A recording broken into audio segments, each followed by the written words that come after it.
should be due a growth spurt by now. Thanks a lot for that, saw you. We're yawning almost at the same time with me.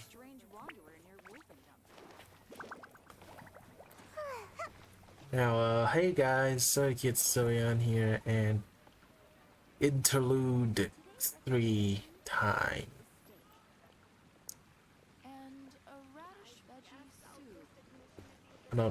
Hello?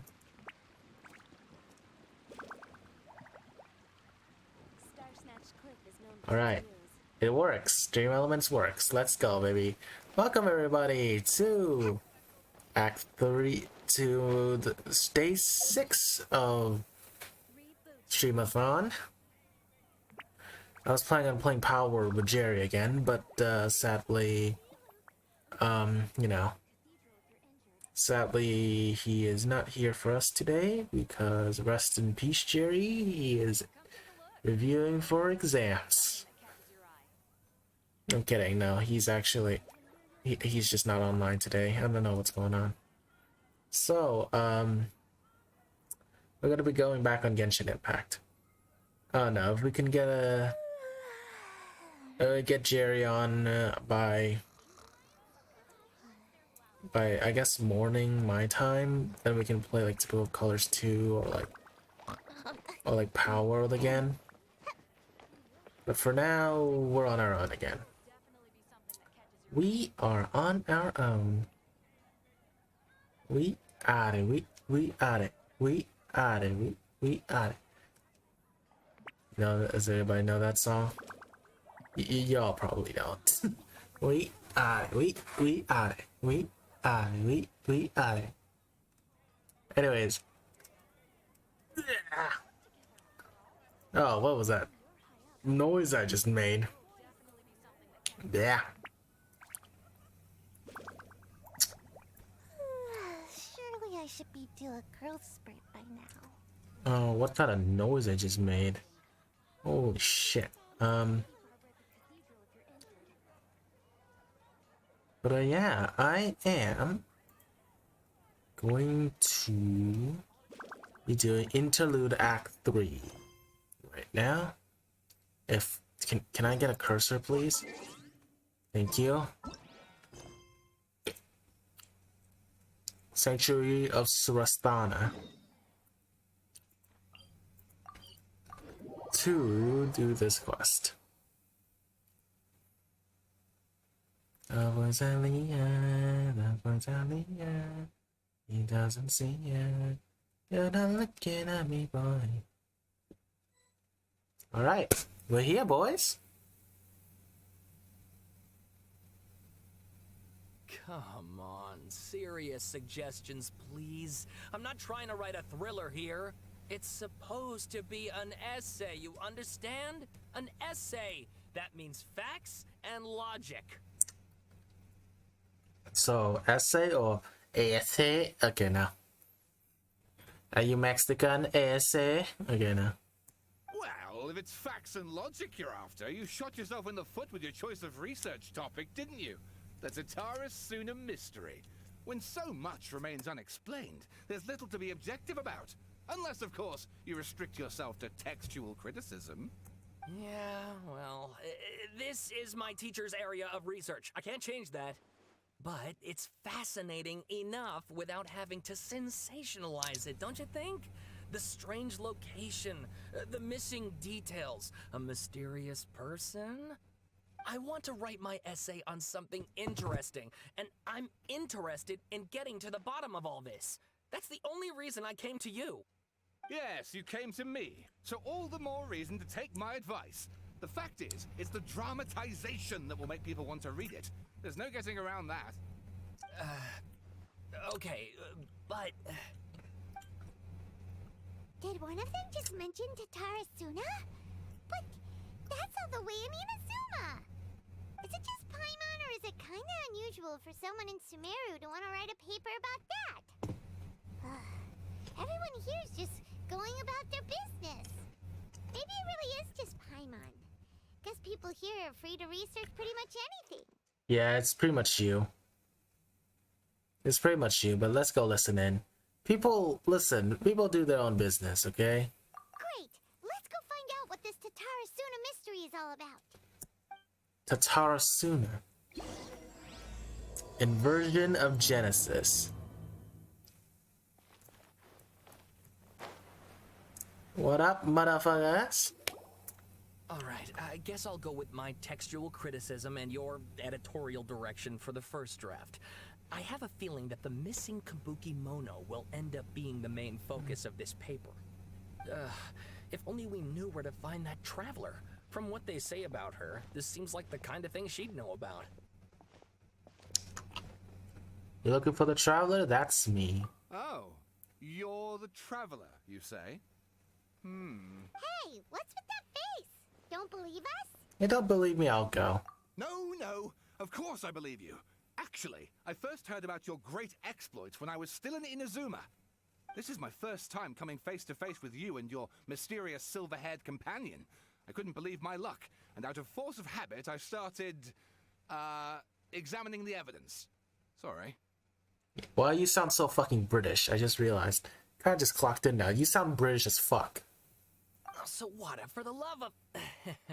Sorry, we don't get out much, so our social skills are kinda lacking. Oh, this is the whole touch grass meme all over again. Motherfuckers, touch grass. Touch some goddamn grass. Like, literally go touch grass. Definitely not, I'm definitely saying that whilst being autistic myself and having the social skill of a fucking slug. Not at all. Ow, I almost broke my finger. Traveler, I hear you've helped many people a great deal and been to many places. Would you be able to tell us about Tatarasuna? Actually, we don't know much about that place either. In fact, we only came over here because we heard you talking about it and wanted to learn more. I see. So I can help this time. My teacher chose this area of research as a personal challenge. He said it's difficult to get into because even Inazumans don't know much about Tatarasuna's past. But who'd have thought that... If you don't mind, I'd love to show you all my outline for the book I'm writing about Tatarasuna. Hold on, Sawada. Don't you think that's a bit of a deep dive for a first read? Well, fair point. In that case, please ease yourselves in gently by taking a look at Akaba's latest essay draft. Let me give you some background. This all started with the discovery of some records in Tatarasuna. The writings mentioned someone by the name of Mikoshi Nagamasa, who crafted a fine blade. But in the end, he threw it into a fire to destroy it, and killed his servant Katsuragi. Why? Well, no one knows. Oh. Weird. Yeah, that would be weird. No one knows. Apart from the swordmaker, his servant, and the one who wrote this all down, the records also mention a Kabuki Mono. This seems to be an Inazuman word for an eccentric stranger, someone who dresses funny or acts in an unusual way. That's right. Akaba's teacher has spent quite some time researching these events on the ground. This Kabuki Mono lived in Tatarasuna for a while before disappearing without a trace. And shortly afterwards, as Akaba mentioned, things got pretty ugly. Huh. Okay, go on. First this strange person goes missing, then a murder happens? Seems kind of fishy to Paimon. Yes, my thoughts exactly. So I helped out too. I asked everyone I could think of if they knew anything about what happened back then. And wow! Did I get lucky! Stop shouting! This part's important. I just wanted to make it stand out.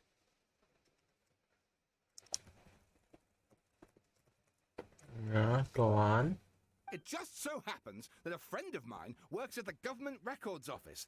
He looked into it for me, and I can now confirm that all the aforementioned individuals did, in fact, live in Inazuma over 400 years ago. Even back then, Tatarasuna was already at the center of Inazuma's smelting industry. The man in charge was a government official named Niwa. Curiously enough, it seems like he went missing too. Wait, so there are two missing people in the story now? That's right! What's more, Niwa is a name with a lot of history to it. Have you ever heard of the great swordsmith clans of Inazuma? Niwa. Oh, the swordsmiths? Yeah, like Ishin art and so on? Oh, Ishin art, yeah. Wow, yes. You really know your stuff. That makes things easier. So basically, this Niwa was a distant relative of the Kaidahara clan, the last practitioners of Ishin art. Something then seems to have happened in the Kaidahara clan, leading to their downfall. I don't know the details, but taken in light of everything else going on around that time, it makes you wonder whether it's all connected somehow. True. Okay, I see. Kaidahara clan? Yep. Sawada, you left out the biggest detail of all. Wait, there's more? Oh, yes, of course. How could I forget? Brace your minds, ladies and gents, for they are about to be blown. Or maybe you won't believe your ears. I wouldn't blame you, of course, because in all my years as a writer, this is by far the most. Get to the point, for Pete's sake. According to information acquired by Akaba's teacher, the Kabuki Mono was not a human, but a puppet. Oh. Could the Kabuki Mono be the Wanderer, aka Scaramouche? A puppet?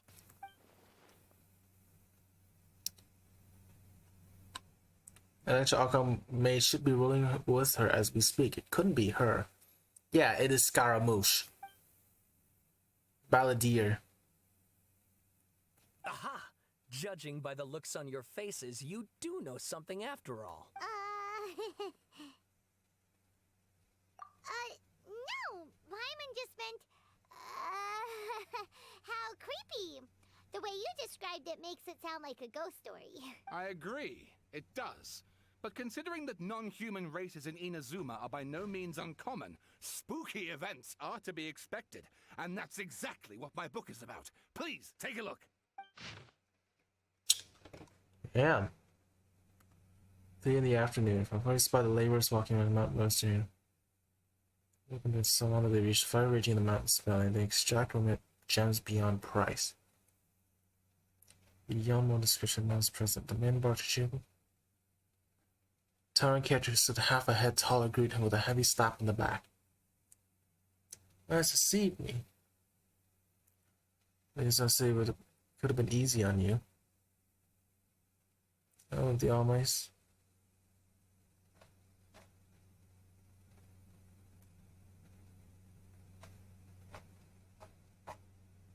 Alright, there's a lot to read.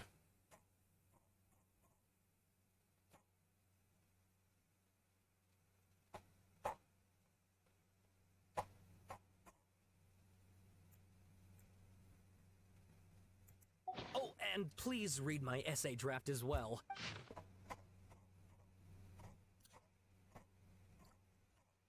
There's a lot to read. I don't want to read. Sawada was encouraging me to follow his more creative approach, but I think essays should be grounded in facts. I don't think explaining everything away with mysterious forces will cut it.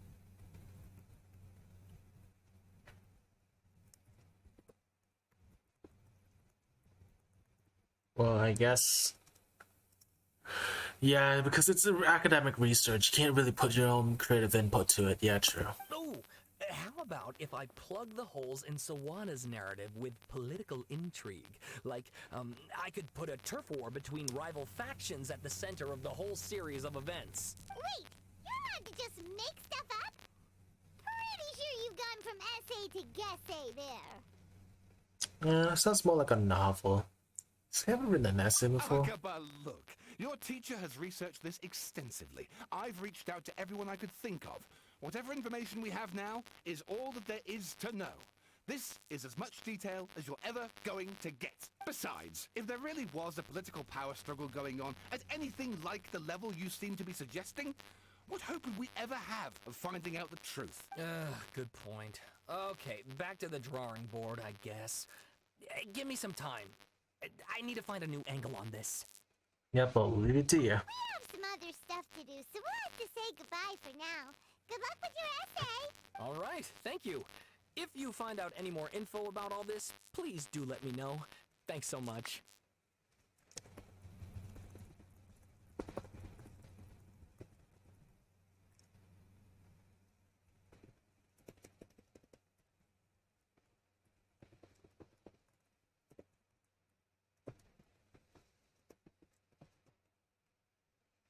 Oh, Genshin? There we go. Jesus Christ. I was pressing the space button. I was like, wait, what? Why is it not?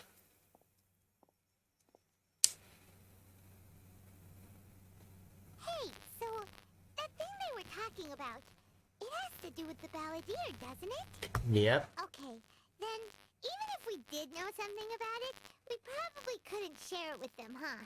Yeah. After all, we kicked his butt and got him locked up. Information about people like that is usually super confidential, isn't it? Yeah. If you ask Paimon, Akaba should just pick a different topic. There must be as many essay topics as there are trees in the forest. There's no point in... Oh, speaking of the balladeer. Hey, did you see that? He literally just went by, over there. It looked like...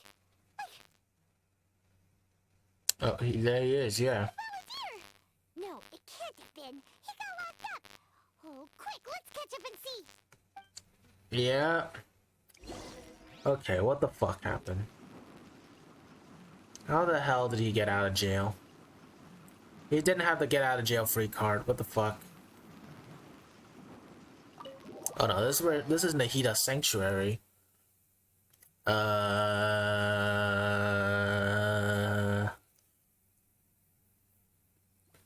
What happened here? Oh look, it's Nahida. Hey Nahida.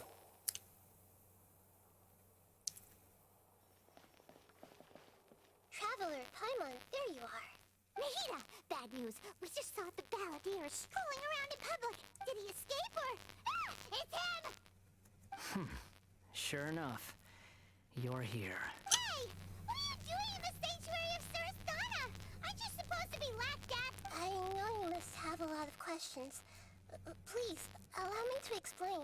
It was my idea to set the balladeer free. We made a deal. And he's gonna do some investigation in Irminsul for me. A deal? Huh. You sure you trust this guy? What did you expect? Why do you think Sumeru would keep me around otherwise? Or maybe killing me is all you can think about. Probably, yes. But if that's the case, why haven't you done it already? Don't flatter yourself. It was... Nahida said there's still some mysteries in you to figure out. Ah, so if it were up to you, you'd finish the job? Guess I had you all wrong. There I was thinking you were just getting cold feet. Still an asshole, thank you. Well, that escalated quickly. Not a good start. Could I ask you all to please calm down? But Paimon's worried about you, Nahida. Don't let him trick you. It's not every day you see people questioning the God of Wisdom's judgment. Just when you think you've seen it all. Don't you dare try to drive a wedge between us! As long as the terms are reasonable, I don't think there's a problem in making a deal. Even with the balladeer. Well, I for one have no reason to doubt you. Considering you even struck a deal with the doctor. What? One in Oh, which yeah. I gained valuable information. You'll come to understand more about that in the fullness of time. It's been so long, I forgot about that, yeah. She did struck a deal with the doctor.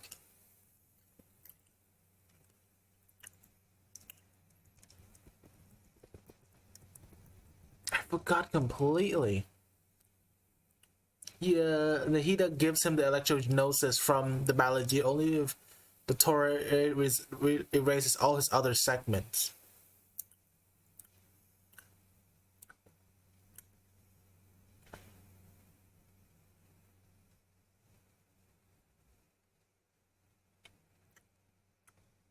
Excuse me.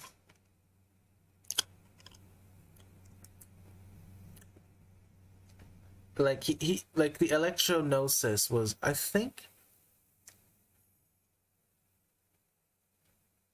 Wait, no, not the electrognosis. The what did I say? Electros. The dendronosis. If the Torre erases the segments thingy.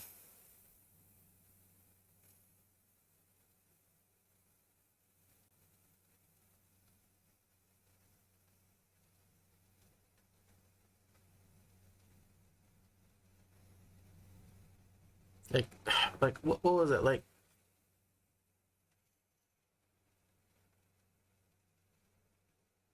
like you know, like his what was it?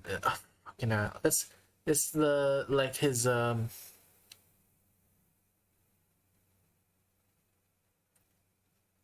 like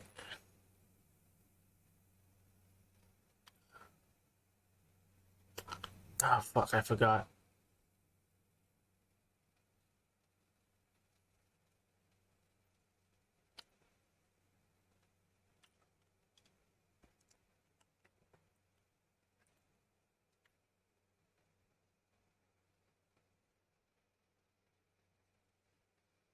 Yeah, I completely forgot. I'm trying to remember, but like I can't.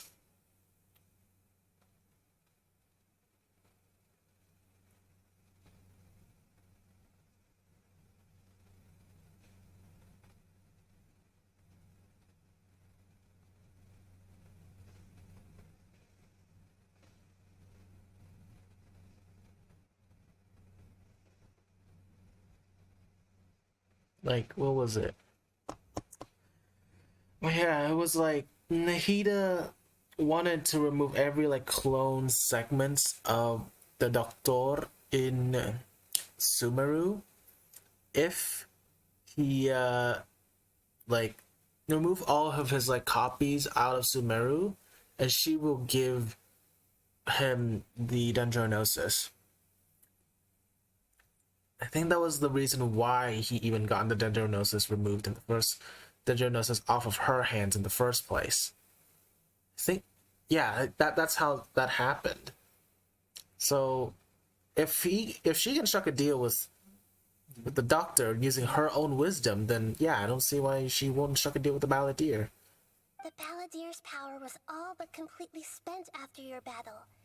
He's no longer strong enough to be a strategic threat to us. That puts him in quite a precarious position. Plus, he's a former Harbinger with knowledge of many of the Fatui's sensitive secrets. Being stuck here in Sumeru could make him a sitting duck, depending on how the Fatui plan to respond. Wait a second. Former? You mean he's not a Harbinger anymore? There you I go. take no pleasure in saying this, but it seems as if the Doctor had no intention of welcoming back a loser, so... Shit, so he tossed you out like trash. Sometimes it's you using them, other times it's them using you. Most human relationships are this way. Certainly all the stable ones are. That's how it was between me and the Fatui, and also between each of the Harbingers. So they couldn't give two shits when a absolutely ravaged the fuck out of a certain witch, fire witch, aka the one and only.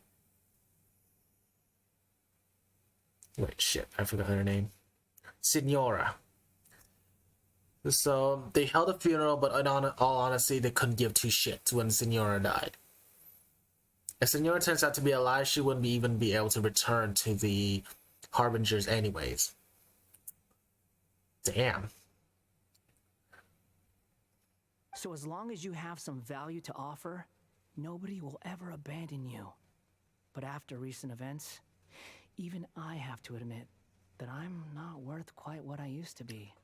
Really? What a crying shame. Well, if the Fatui are gonna reevaluate my utility, I need to have a backup plan for myself. As we discussed, I don't like causing harm to living beings, and you said you need protection. So, why not join forces with us? I think these two have made their objection to that idea fairly clear, don't you? And they're your friends, so I guess you'll be siding with them. Yeah, obviously! Nahida, don't listen to him! Then let's put that discussion to the side for now. We still have time. Today can be a trial run. Where we go from here will depend on how well we manage to cooperate today. All right, then I'll do what we agreed. Good. Go now, and keep in touch. Nahida, are you serious about this? Yes. I have my reasons for this decision. In fact, I'm largely doing it for your benefit. What? What? Huh? doing this for my benefit by collaborating with a former how? As I told you once before, there's information about your twin in Irminsul. Oh, yeah. Actually, that's the whole reason we came to see you today. So, you have an update on that? Mm-hmm. You may remember me mentioning that the Fatui had not included your twin's details in the Descender category. This is an extremely important point. It's possible that the Fatui have other information that even I don't know about. And since the Balladeer used to be one of them, he'll be better acquainted with this information than I am. He was granted the power to connect with Irminsul when he almost became the god of a new era. Even though he no longer has the Gnosis, some traces of its power remain in him. He can still connect. The amount of information in Irminsul is vast beyond description. Sifting through all of it without knowing what to look for would take too long, even for me. So I asked the Balladeer to search in Irminsul for any information about the Descenders. He's more familiar with this kind of information, and should be able to find it more quickly. Okay, you know what? Fair enough, but still, what if he lies to you though? Exactly! Or what if... you...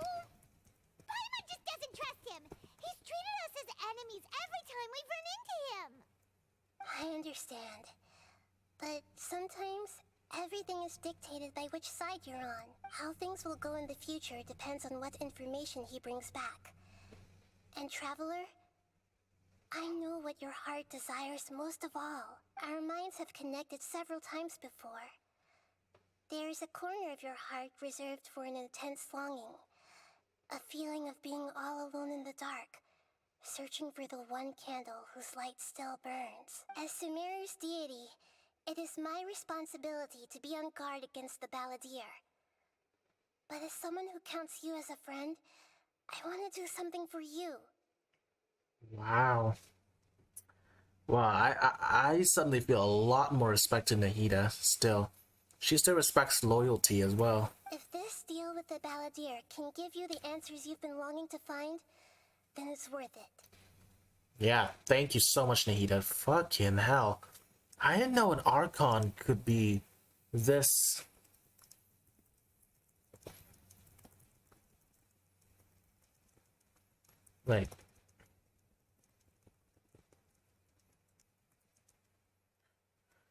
Like, yeah, just, that is amazing. Like, the fact that loyalty, she demands loyalty and said loyalty works. Well, not she demands loyalty and loyalty works, but like, she still has that loyalty in her because of her friend, that she's willing to risk it with a former Fatui. You know what? Fair play. Don't say. Thank you. Thanks a lot, Nahida. It's my pleasure, really. You're Sumeru's hero. You've more than earned it.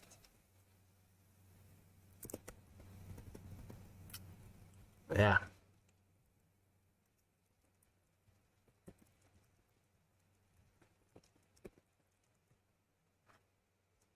Paimon's still worried about this idea. Is there anything we can do to help?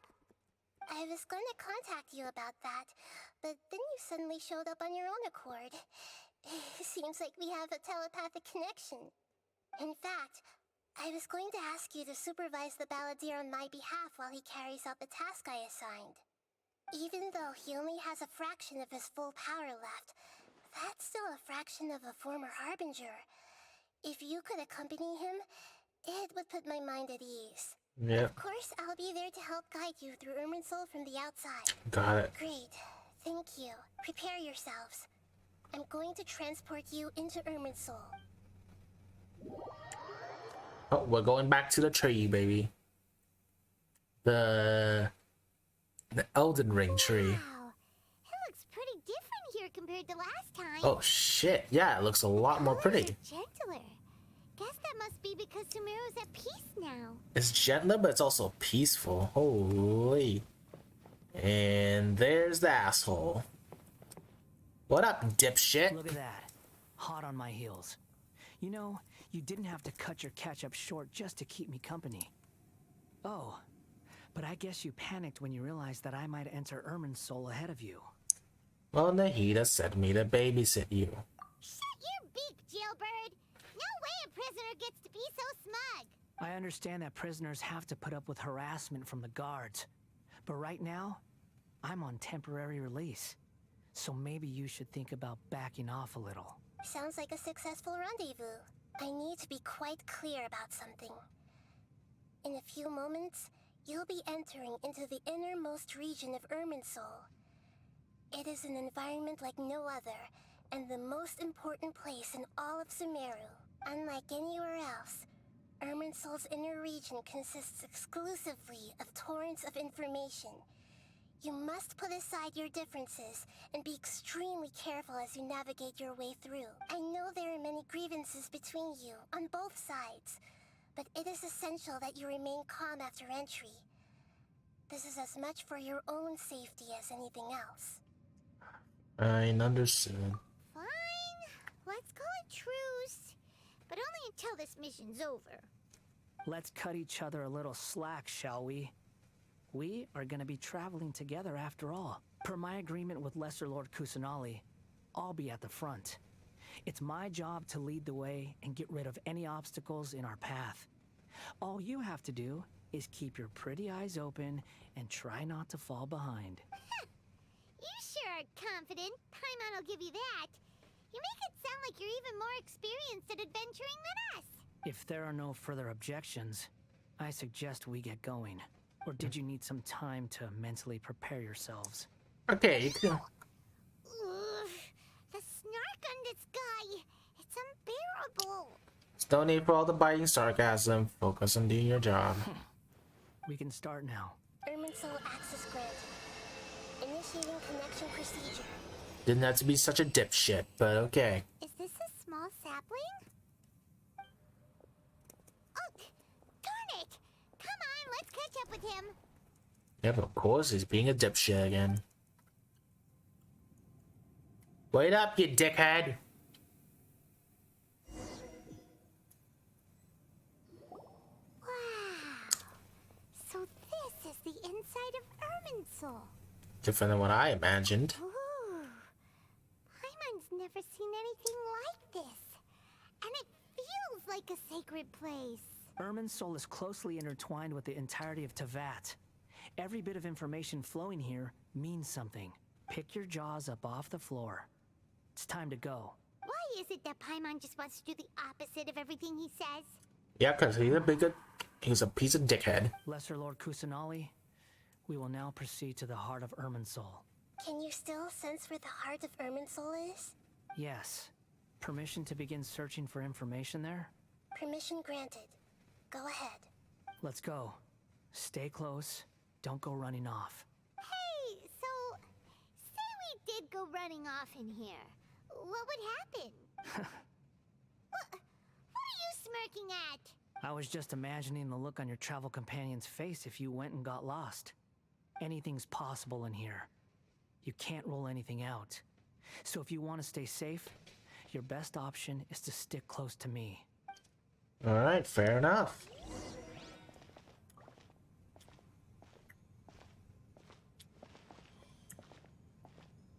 Huh. These sapling things have spread out. Those are all packets of information from inside Irminsul. Be careful not to touch them.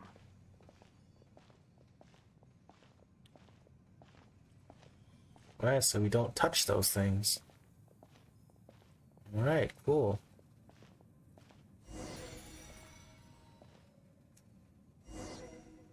Okay. It's the same in every direction.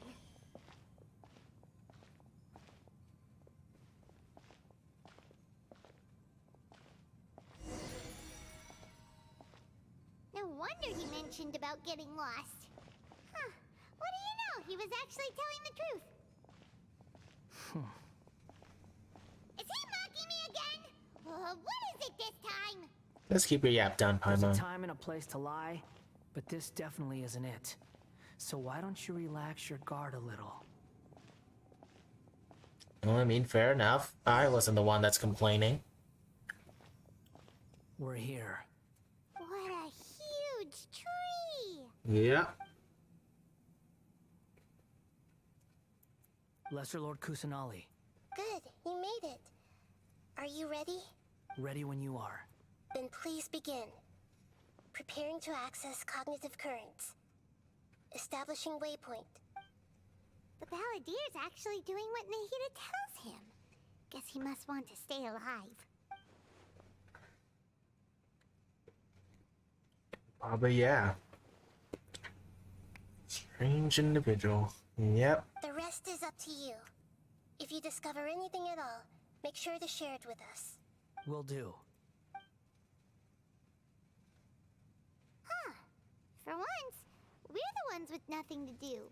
Traveler, Paimon, would you like to talk? A telepathic conversation. Yes. I've also invited Paimon to join. Huh? What the? We can talk to each other inside our heads? Apparently. No one wants to disturb the Balladeer. That's part of it. Plus, we're all friends. There's nothing wrong with us talking like this once in a while. Paimon's never tried this before. This is great! Yep. Paimon's been wanting to ask you something. Don't you think the Balladeer's a bit of a walking contradiction? He's always talking back, but he seems to listen to what you say. Yeah, that... You know what? That does sound like a contradiction, I'm not gonna lie. He's always doing odd jobs for others. As I've told you before, there are still some mysteries for him to resolve. Things that are clear as day to me, but that he has yet to understand. So there's things... Wait. So some mysteries for him to resolve. It's clearly as day that he's yet to understand. So even he is like us. Perhaps today will be the day that he finds some answers. As past the betrayals and the other events in Inazuma. Well done. Smart and attentive as always. Yep. Actually, I caught a glimpse of a few things when I ran to the Posse part of DI. So, you made contact with that part of his mind. Well, it's true. Betrayal turned the Balladeer into the person he is today. So I'd assume A threw him away. And he wanted to be kind to a child. Time betrayed him. It was like, I think time...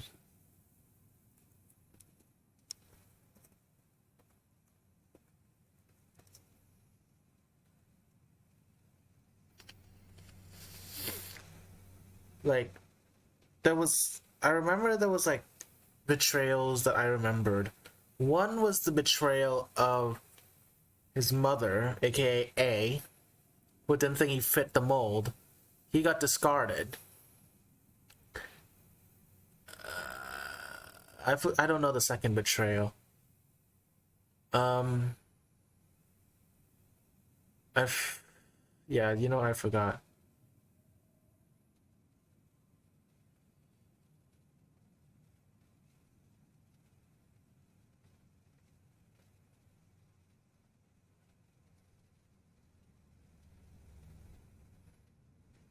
I forgot about the second one completely. The third one was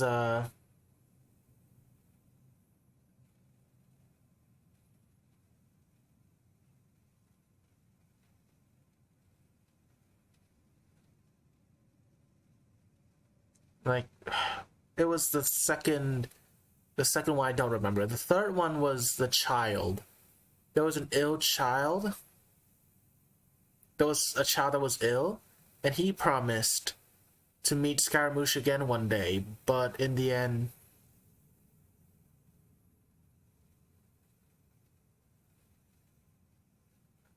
But, like, when in the end, the child died.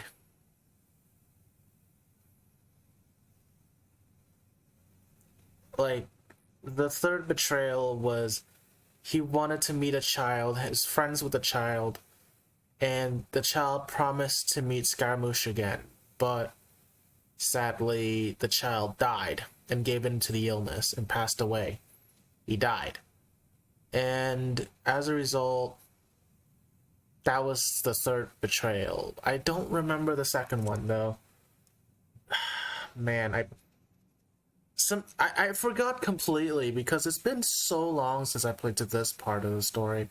I think it's actually been a year, actually, since I played through that part of the Archon quest.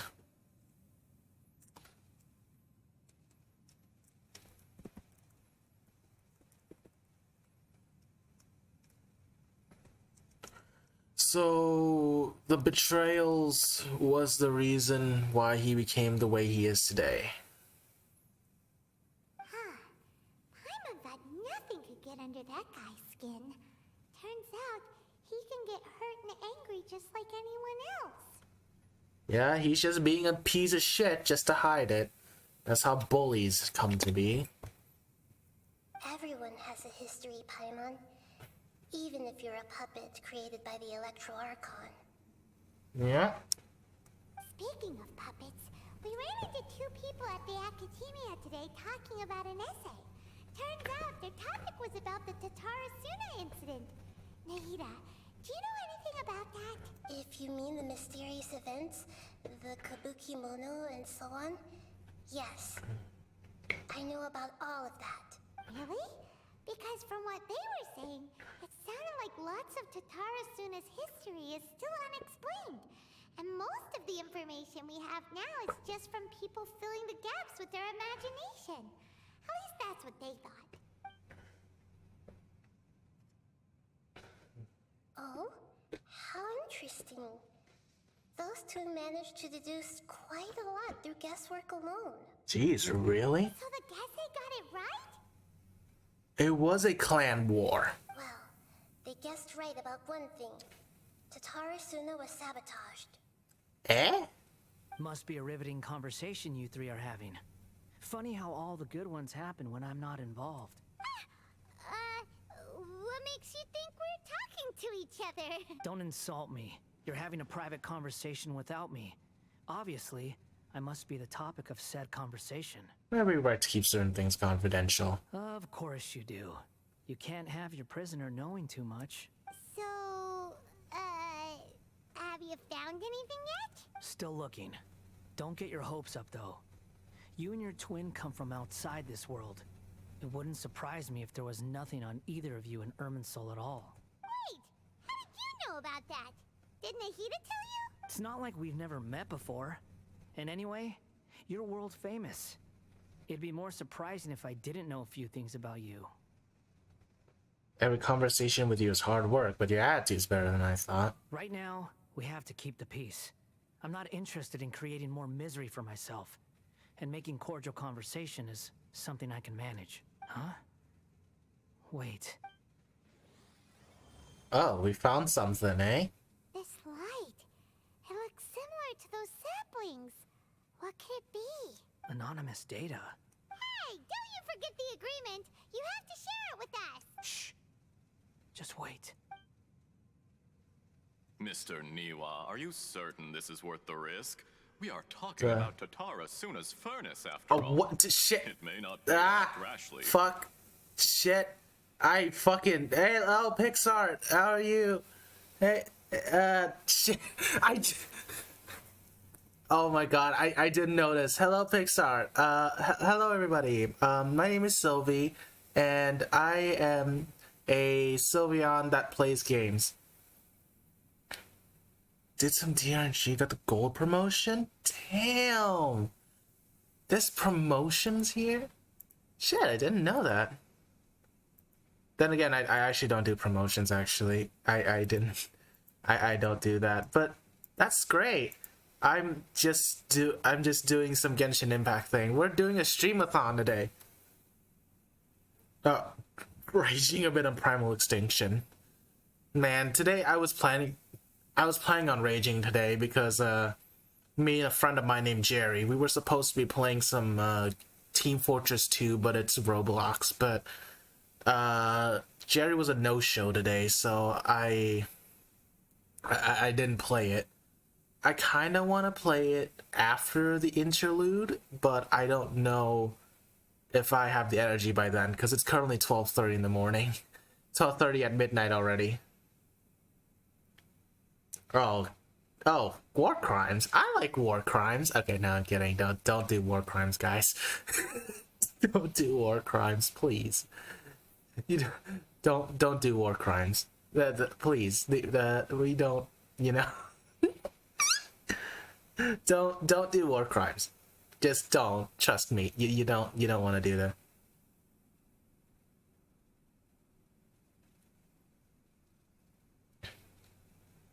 Yeah, I'll just remove it anyways. It's not like the VOD's gonna be staying for like more than 7 days anyways. I'm just gonna like download it, and as soon as it's downloaded, I delete it anyways. Don't worry.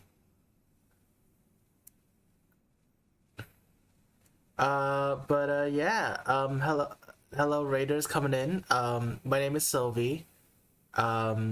I do a lot of video games, but currently my streamathon. I'm currently doing a streamathon today. I've been doing mostly Genshin Impact and Honkai Star Rail recently, but I do dive in a lot of other games such as Palworld, Roblox versions of games such as TF2. I do plan on streaming Dead by Daylight sometime, but it's just Dead by Daylight currently is just kind of a shit show. BattleBit is another game that I play a lot of. Usually you'd see me play shooters a lot because I enjoy playing shooters, but otherwise but most of my content currently recently is about Genshin Impact and Honkai Star Rail. I might go into Palworld and even Temtem back again, but so far I'm doing Genshin Impact and Honkai Star Rail because I'm very far behind in Genshin Impact's story and I wanted to get back to it. And because it's a streamathon, I have the time to play. But yeah. Ask me how many needed to kill me. I said about a dozen need to jump me for that to happen. Apparently I was wrong. Then way more than a dozen for me to go down. Well, that just proves how resilient you are. You don't need to have so many people to take you down. You need more people to take you down than you think. So in actuality, you actually, went past your expectations. So good on you. And I want to grab hold of you with my feelers, grab you, and give you Patsy. See the massive body pile I made. Oh boy. I like to see these war crimes and see all these bodies stack up into the mountains like that video of the medic from like Meet the Medic. Just a pile of bodies, uber-charged heavy, just standing on the top of it. Absolute majesticness. That would actually be kind of cool. Oh boy, what is this? Chucked off all their heads and stuck them on a stick. Like, are we gonna... Is this like the revolution? The French Revolution in like the 1780s? Is this what's happening? Yes. Alright. Oh my god, this really is the French Revolution, but it's the French Revolution, except it's not French. You just see their heads on a stick.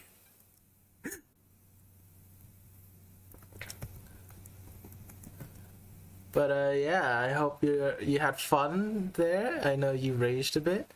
Man, this is still shocking to me because this is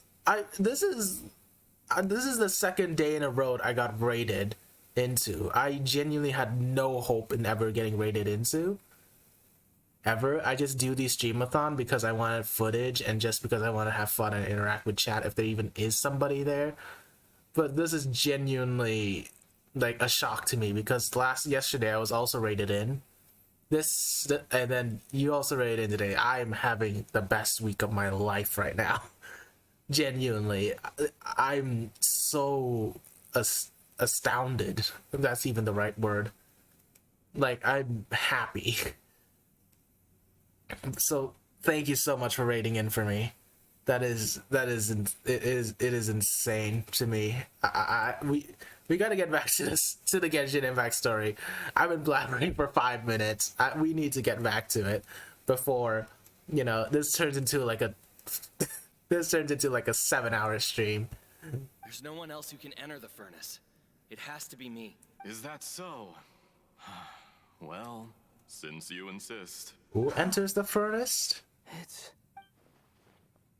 The man in charge of the Tatarasuna lineage, plus he belongs to the lineage of Ishin art. So Niwa's part of the Kadehara clan. Huh. Oh boy. We're zooming into the cutscene now? Oh. I have been in Tatarasuna for some time now. You have shown me great hospitality, as has Mikoshi Nagamasa, and indeed, everyone else. Under your leadership, Tatarasuna is a warm, welcoming place. Like a giant village. People are gainfully employed. Their lives have purpose. They are motivated. Also, Pixar, if you need to go off and have some rest as well, you can do that. And yeah, I hope you have a good day, and I want to hold you and squish you again. You were adorable the last time I met you in the VRC. You were adorable. You're adorable. Bean. Adorable Bean. Anyways, let's go back. I just wanted to get that out of the way. Raiden Shogun has, in recent years, eliminated much of the evil that plagued Inazuma. As for Tatarasuna, it was originally established as a means of safely disposing crystal marrow. The forging industry with crystal marrow as a raw material has since flourished, giving rise to generations of swordsmiths. Some world-renowned, others unknown, all passing on their legacy. Oh, that's great. Maybe you can give me some screenshots. I want to see cuteness. Yeah, I'm kidding. No, don't actually do that. I seriously though, like, you were really adorable when we were in VRC. I could not focus on the treasure game. I think I did really well because Mino told me that I was like also really good at gaslighting. But was also really good at gaslighting and wanted to invite me to Among Us for like so long. But when that Among Us stream happened, I did not last. I was not good at Among Us, let's just put it that way. I literally threw the entire game at the end. So, no, yeah, I'm not good. Yeah. But yeah, I could barely focus on the treasure game. You're adorable, so I would give you lots of petsies and a big upsie. I can't speak. Give you lots of uppies. Give you lots of uppies and pets. Skills, blood, dreams. Every smith brought into the Sure, trade let's looks to have a find look. their purpose between steel and blade. That is why you accepted the proposal brought to you by myself and Akame. So, I don't know, but I assume Yes, nobody well, here. Were it not for you Oh. coming to Inazuma and happening to make Akame's acquaintance, the two of you never would have joined forces. And he would be the first to admit that there's no way he could have revolutionized So- our forging process like this on his own. At least not on the same timescale. So for those that joined in who has no idea what the hell is going on, if you know anything a bit about Genshin, we are on Interlude Act 3. We are looking at the past of the Balladeer / the Wanderer. And if you've never played Genshin at all, well, to summarize what happened, the Balladeer is somebody that our main protagonist really hates because they were once part of an organization called the Fatui. The god of the region that we're doing this interlude act with, called Nahida, is letting this person, the Balladeer / the Wanderer, to access Irminsul, basically the brains of the world. And so this is a memory flashback of some kind that the balladeer slash wanderer has found. And we are seeing what's happening to him in the past. That is basically all that you need to know to catch up to what is going on right now. Because even I don't know what's going on right now. You allowed Akame to take all the credit for a method that you jointly developed. He sold it to me, and now every piece of ore here is smelted using the new technique. Even now, you remain one of Tatara Suna's key consultants, working right here alongside us. I believe it is you, sir, who are truly responsible for the changes in our manufacturing and forging methods. You flatter me. From the outset, I saw much that was commendable in the forging industry of Inazuma. And it has been my great honor to befriend you all. So you say, Escher. But is this really the truth? My good sir, what do you mean? I tried to resist thinking it was all connected. Because I didn't want to speculate. And I didn't want to believe that things could turn out this way. Yeah, go on. What have we gained from adopting your new technology? Ominous black smoke? Mounting production problems? Worker fatigue and casualties are up and continuing to rise at an alarming rate. And recently, as you well know, someone died because of that strange filth inside the furnace. We've kept the truth from spreading outside, but still, I suspect you understand it better than I do. Damn, that's kind of dark.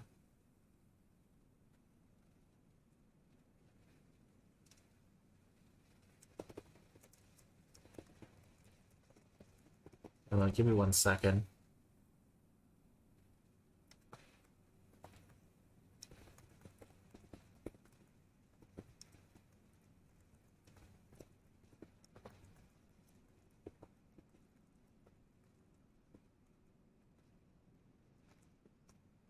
All right.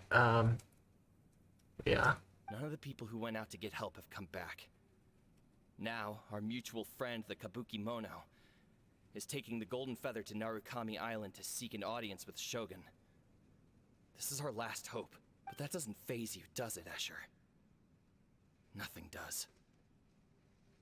Otherwise, why would you still be standing there with that smile on your face? Damn. I'm just surprised that you finally chose to be so sincere.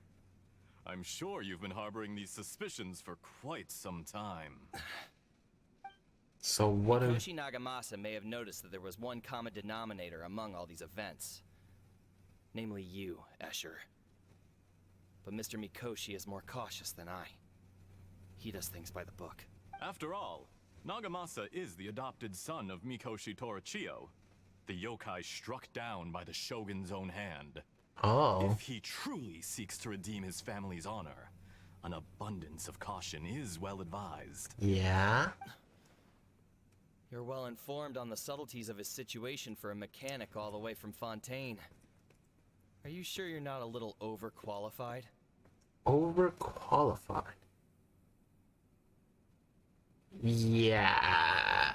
This seems a bit sus because he does seem like he is wearing Fontaine gear. There's a knife behind his back. Are we gonna see a murder? Why, Mr. Niwa, are you suggesting I find a job as a diplomat? Sadly, I am so very attached to my craft. Enough, Escher. I'm here because an evil force is raging inside the furnace. And someone needs to take your new device inside the high-risk zone so we can absorb it and put an end to the problem. I'm in charge here. And I'm about to take some responsibility and head inside. Probably to my death. But what about you? What are you still doing here? Oh, actually, let me just do a bit of...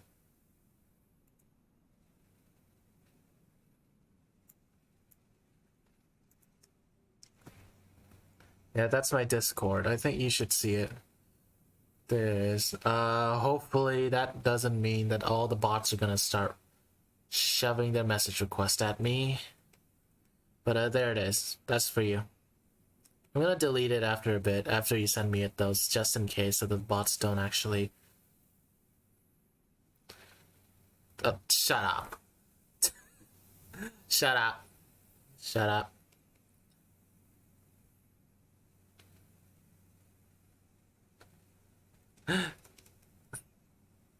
I have cute in my name, and what does that make me? Apparently cute. Apparently, according to Mino, also a femboy, but we don't talk about it. Judging from the look in your eyes, you don't seem to trust me. Well, it doesn't seem like you have any trust. Drop the act. We're past that now. Whoever you are, it looks like your plan to destroy Tatara Suna has worked. I just want to know what you're still doing here. What's left? Don't you have all your answers by now? Honestly, I'm just waiting for the right moment. Oh. A moment like this, where you finish talking and I stop you from entering the furnace. You... Oh boy. You're a little smarter than I initially gave you credit for. I thought I'd disguised myself exceptionally well, at least for the first few days. But to my surprise, you had your people look into my background right from the start. Well, yes, we are fucked. It seems to me that somebody here got stabbed. I think they got stabbed.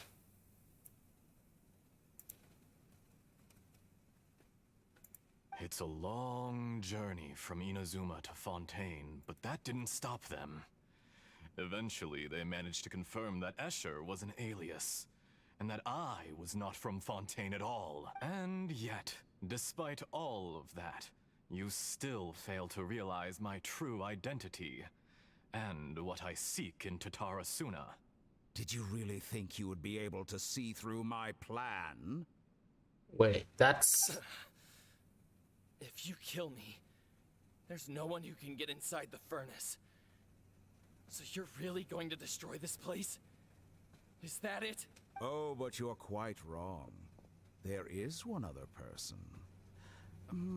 Some may not see him as a person, but you told him yourself. You're not a puppet. You're a human. You're just missing a heart. Whoever you're working for won't get away with this. They'll be found out. But this makes no sense. Oh my god. What are you really trying to accomplish by all this? So Niwa's getting Why killed. go to all this trouble? Damn, so Niwa's getting killed pretty much. Holy It's no trouble shit. at all. Patience is a virtue which I have in abundance. This is all part of a carefully controlled experiment. If you must know, I'm happy to divulge my true identity. I'm a Fatui Harbinger. It was the fucking doctor. Call me the Doctor. It was the doctor. See, I knew it. That voice crack at the end there was the doctor. The Fatui? Who?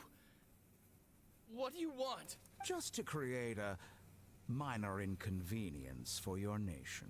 That's it? That's why you gave us your cursed technology? Just to let loose the evil energy from the crystal marrow? Look how even the righteous soul is filled with venom when faced with its demise. My device functions precisely as you say. It is the only chance you have of preventing a catastrophe and keeping the truth from the outside world. However, I did not make it with you in mind. It is easier for a person to be possessed by evil spirits when they are filled with hate. So give in to your fury. I want to see what happens when a malevolent heart is placed into an unsuspecting puppet. Make no mistake, even without you, that pure, innocent puppet would only end up being used by someone else instead. What other reason would a human have for befriending one who is not of our kind?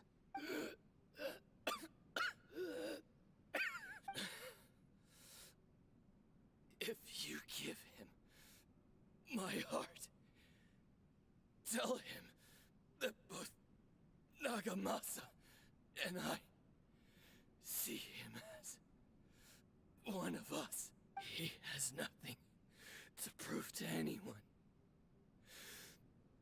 Because not everyone just wants to use other people.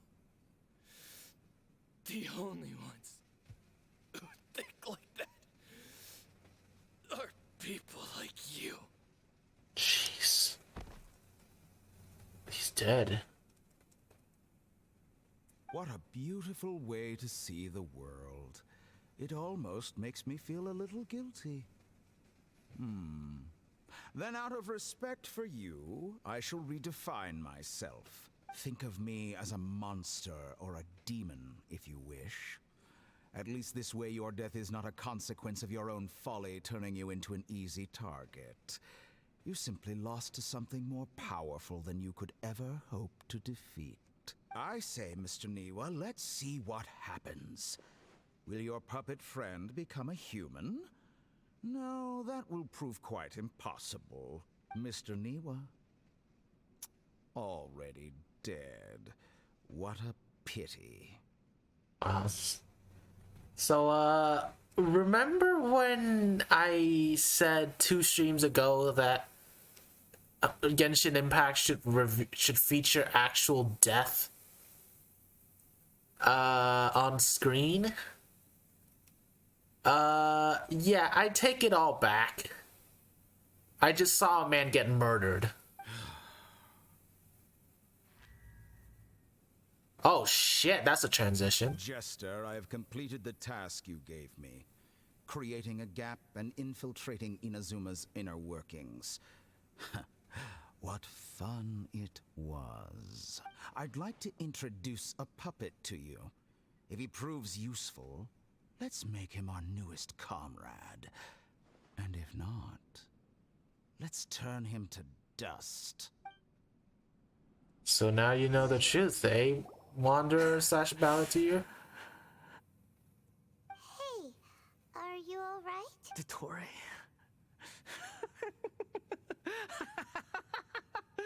Dottore. Good. Good. Was that the doctor? Did he turn into a mechanic from Fontaine? Was the one behind the it's he. Fuck.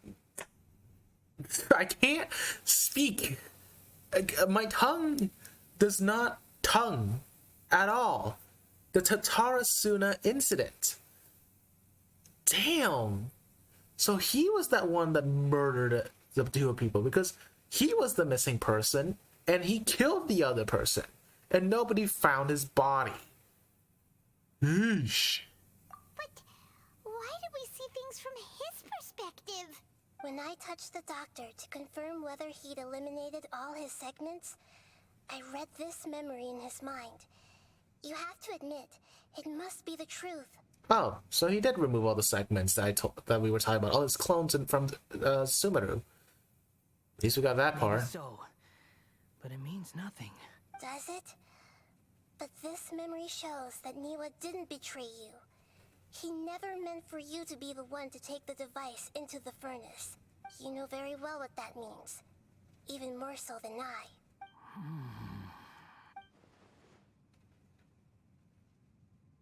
The betrayal was a lie that he believed for hundreds of years. Was this part of the doctor's experiment? Oh, okay. When you put it that way, though. Oh, shit. Now that's fucked. No, like, that is fucked. That is seriously fucked. Can you imagine? Like, you believing the one lie for years. Dude, that would rip you to shreds. No. Oh my days. Bro, you... Wow. I feel...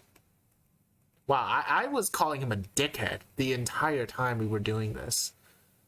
But, Wow, now I actually feel really bad. Like really, really bad. Ooh. The betrayal never happened. It exists only his imagination, but let's just leave him. Let's give him some space. He looks really mad. Paimon doesn't want to be anywhere near him right now. Okay, let's go over there You then. need to give him some time to process his emotions. Yeah, don't destroy the tree by accident, by the way, Balladeer. I'm still confused about the Tatara Suna incident. So, the doctor was behind it, but why has that gotten him so worked up? Nobody has ever deceived you like that, Paimon. It's natural that you find it difficult to understand. Perhaps he needed to learn this someday. Well, man, this is... Because I know how it feels to be backstabbed this way. I've known a friend that I held really close for a while. They were a Jolteon. And I knew them online for ages. But what happened basically was we were pretty much best of friends and everything. We done pretty much almost everything together, and we talked with each other a lot and like stuff. And then what basically happened was basically they one time just didn't believe that I, you know, attempted to end my life. And what happened? They basically acted as if I betrayed them and started airing my entire dirty laundry to everybody that he knows. And this Jolteon ended up basically backstabbing me in a sense where they sent a just horde of just hatred, like people coming into my Discord DMs, literally just toxicity at its finest, to the point where like there are cases of somebody just creating a new account just to tell me the N-word and then delete the account. It was just... It was insane. I wish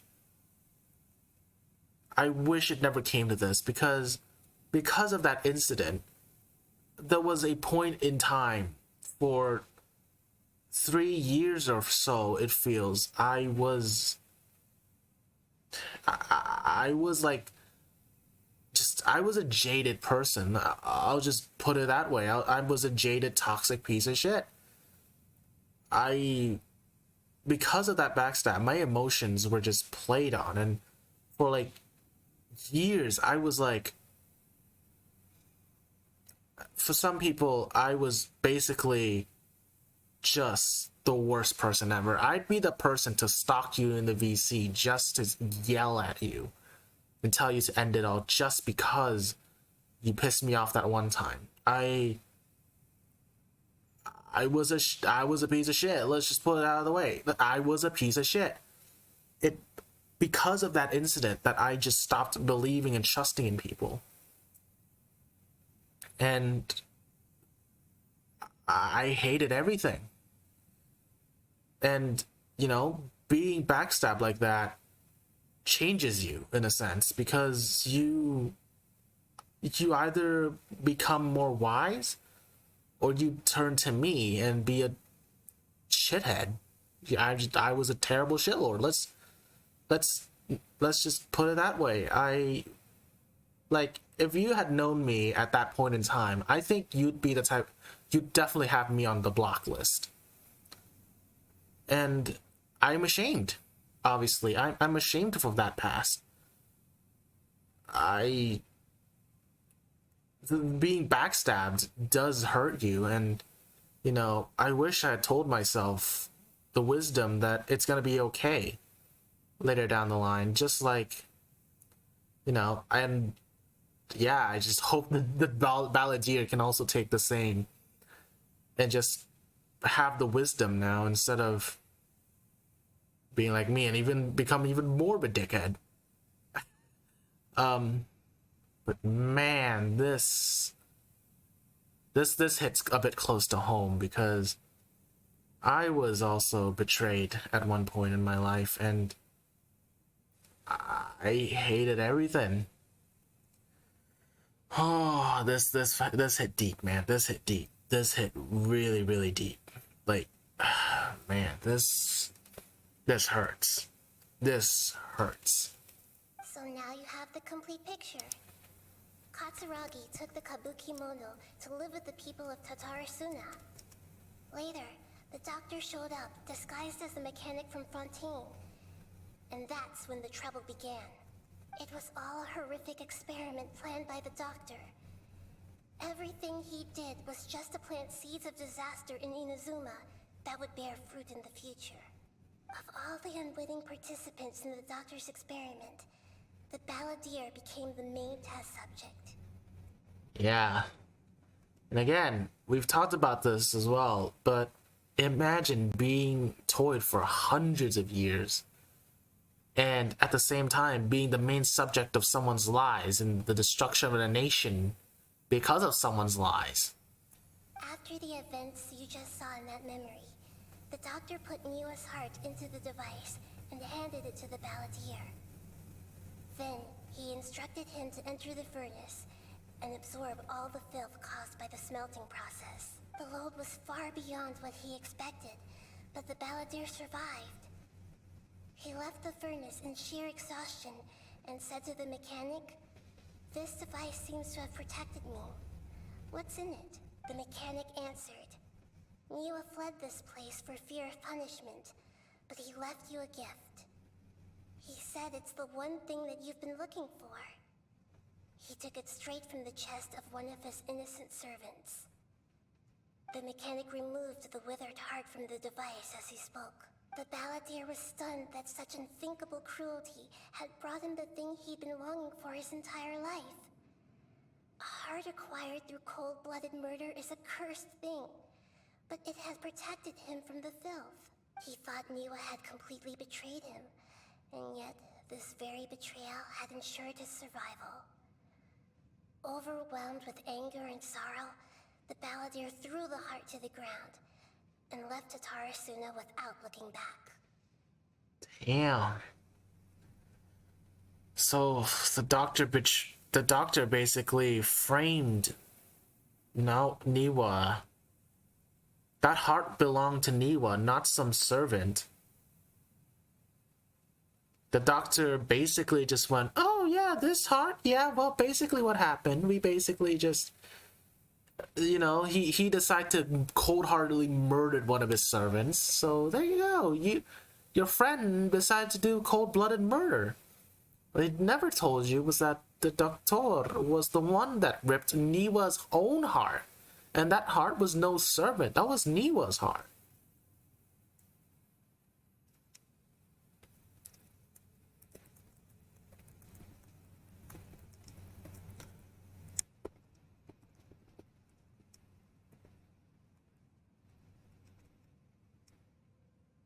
Wow. Man, I feel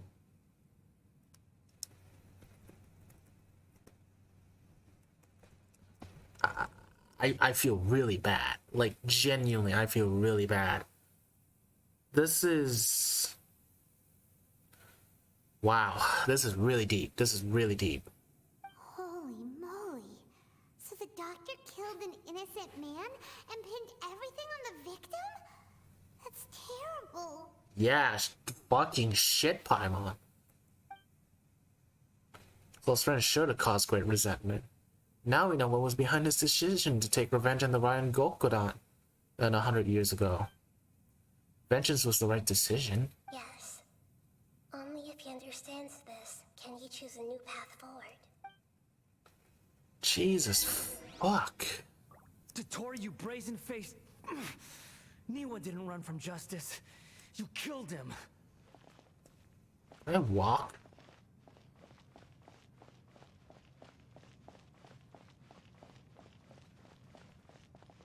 Oh. Man, that is gut-wrenching. Shall we see how he's doing? Hey, you alright? That's a scary expression. Are you worried about me? If we didn't have such a history, I'd almost think that qualifies me to be your friend. You want to make sure this doesn't affect the plan. It won't. I'll keep my end of the deal. Hey, are you investigating the stuff we want to know about? That's why we're here. But unfortunately, there's no information about the Descenders in Irminsul. Even if you can't find anything, that seems to confirm it. Irminsul does not keep records on the Descenders. Anyone who comes from beyond this world is not counted as part of Teyvat. Oh. Oh, does that mean we have to leave empty-handed? Well, at least we tried. Unexpected, but still, thank you. Don't thank me just yet. You look really upset. Well, since Irminsul was a dead end, I guess I can share some other info that might interest you. Huh? About what? The reason why there are records about your brother in Irminsul. It might have something to do with Conria. Apparently, Conria was his first destination when he arrived in this world. Oh, okay, that... Now that... Listen.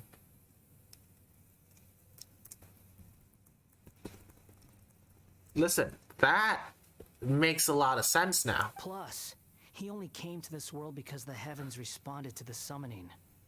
The heavens responded? Wait, the heavens actually responded to him? A descender? And not, you know, the 7 Archons? The Jester told me this himself. You can take his word on this.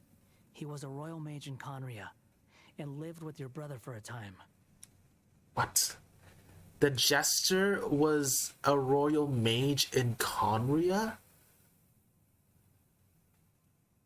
And he's a Fatui. Why? I don't know the details. It's up to you whether you want to believe me. All I can say is, I wouldn't lie to you about this. Did you get all that, Lesser Lord Kusanali? Yes. Astonishing news. Does this info count towards my mission? It wasn't from Irminsul, but was it valuable? Very valuable. Good. In that case, I'll take some time for myself now. Huh? What have you done? Lesser Lord Kusanali was right. My power's all but completely spent. Even if I use all of the divine power left in me, I can't sustain this shield for very long. I shared a secret with you, and now you owe me. So in return, I'd like you to answer a question for me. Yeah, go on. What do you want me to know? Give me your hand. Alright. I'll just give it to him then. Can you hear my voice inside your head? Trying to brainwash me? No, I can't do anything like that anymore. At most, all I can do is exchange a few words with you. So tell me, in this world, is it possible to change the past? To change... What? Wait, why would you ask that? Done. Huh? What the? What happened? Paimon only saw you hold hands for a second. Nothing. I was just thanking her for helping me. Did you see me hesitate? That was because I know about Girl Lord Rukadavada. I think, but not denying it So immediately. long. Yep. I suggest you get yourselves out of here quickly. Where are you going? Hey, wait up! Didn't you say not to go running off? Paimon, we need to stop him. Fast reaction time. But I don't think we'll be seeing each other again. Oh no, what's going on? From this day forth, the names Balladeer and Kabukimono will cease to exist. Those who died in Tatarasuna because of me deserve another chance at life. Hey, Balladeer! Don't do anything You know, I never did like insects. Hordes of the puny things swarming together can be a real nuisance. And I enjoy nothing more than to stamp them out like the pests they are. Oh no, what is he doing?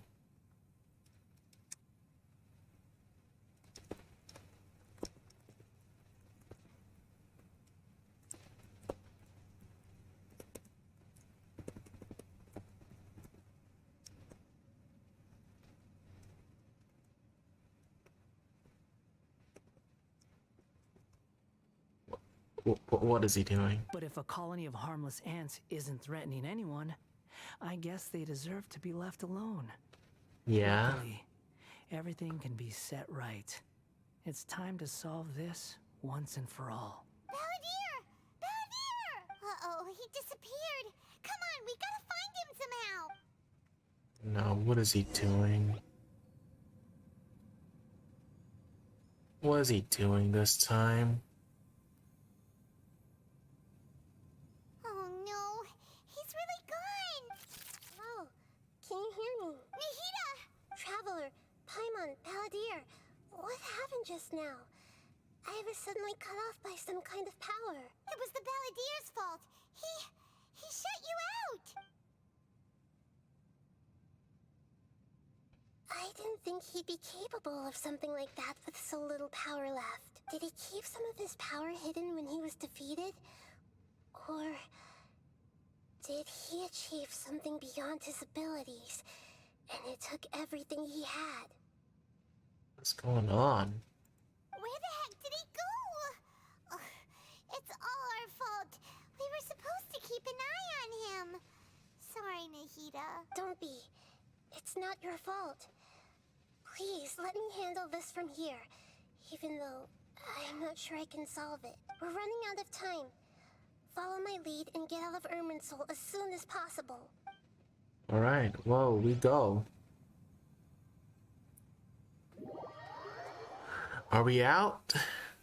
I'm getting a bit anxious actually. Holy shit.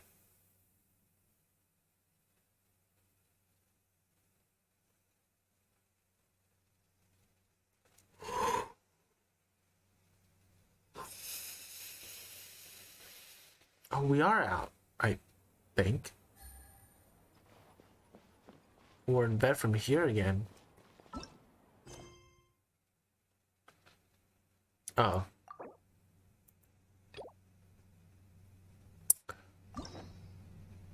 What's a Serpentia? Oh, we need to do the...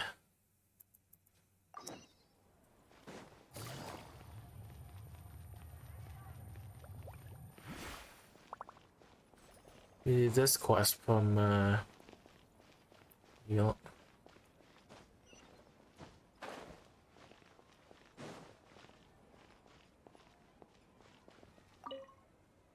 I haven't done this one yet. Are you feeling any better now? Yes. I think the Dendro Archon made a really good point. I need to stop dwelling on my wife like this and move on with my life. Now that I think about it, my wife and I always meet at a familiar place in my dreams. I know where that place exists in reality, but it's a bit far and dangerous. I don't dare to go there on my own. But at the same time, I feel as if I should go and have a look anyway. Perhaps I'll be able to move on once I see that there's nothing there. Sounds like a good plan. Otherwise, I'll keep on feeling like everything is covered in a haze. Like I'm only half awake. Once I can stop dreaming about that place, I'll probably be able to get my life back together. Actually, you two are adventurers, right? If it's okay with you, could you escort me to that place? Yep, let's go get a breath of fresh air. It might also be a good chance for us to unwind. Even if you can't see your wife there, taking in some nice scenery will definitely help cheer you up. Yeah, I hope so too. Alright, go ahead and get yourself ready then. Seize a persona with the greater Lord Rukadevara. That she once existed in this world. Are you headed off to some interesting place without telling me again? Huh? Wait, aren't you supposed to be answering questions? I just finished. and they really got a lot out of it. So many interesting and novel thoughts. Anyway, it looks like you're going somewhere. Why don't you take me with you? Oh, there's no need to trouble you, great Dendro Archon. I imagine you must have many other important things to deal with. No need to stand on ceremony.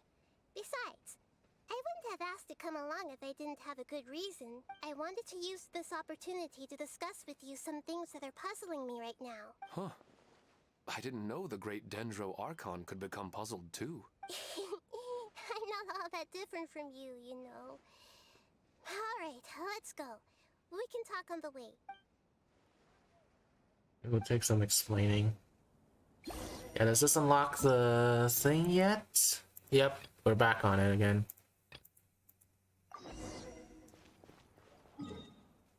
Go back to... I don't know where we should go, actually. Shit.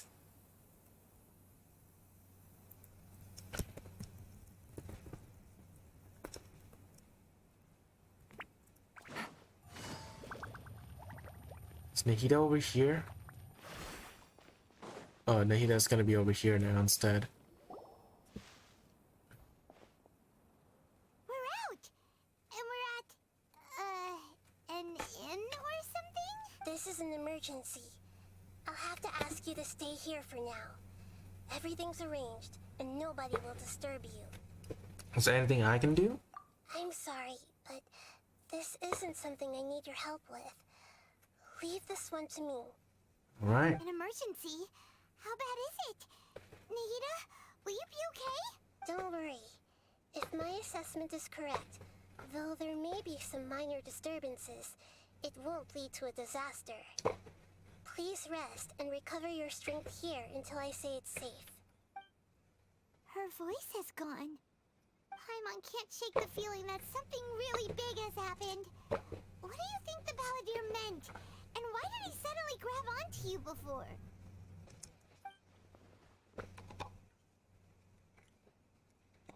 Yeah, Paimon doesn't remember Great Lord Ruga Nevada, and the Balladeer's question is a strange one. Maybe distressing for Paimon. The Balladeer. He wants to change the past? But surely that's impossible! It's not easy, that's for sure. Right! You can't just rewrite history! All that stuff happened already in real life!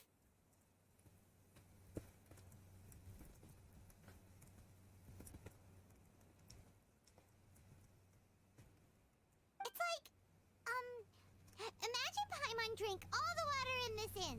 Even if no one was there to see it, Paimon would sure as heck remember drinking it. Yeah, great example. So, why does Paimon still have a bad feeling about this? Paimon can't help but feel scared about what he might do. Paimon's so confused. Maybe he wants to erase himself from history. Oh no. Paimon, you okay? Paimon accidentally... It's the Balladeer's fault for causing Paimon all this mental stress. But erasing yourself from history? It's unthinkable. Is that really possible in Irminsul? Not necessarily, but maybe. Uh-oh. Paimon's head is overheating from trying to understand what he's up to. And it's still not working. Yeah, you'd be confused about the truth that I know. Paimon's had it with that little brat. He's been nothing but trouble ever since we met him. There's no way he'll actually succeed, right? Otherwise, won't everyone who's connected to him be affected too? We haven't even thought about that.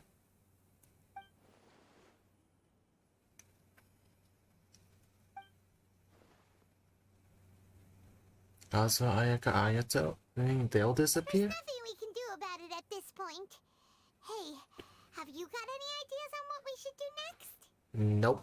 Seems like now there's nothing left for us to do but to go to sleep. But Paimon's still so worried. Paimon won't be able to sleep a wink tonight. Yeah, me neither. So, how about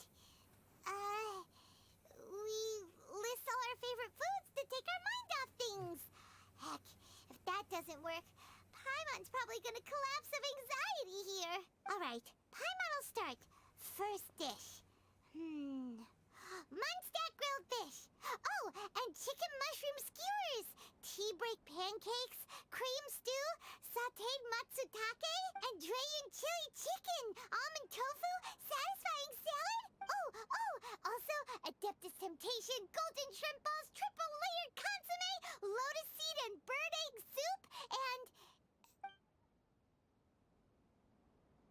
And we talk about it for the next 7 decades.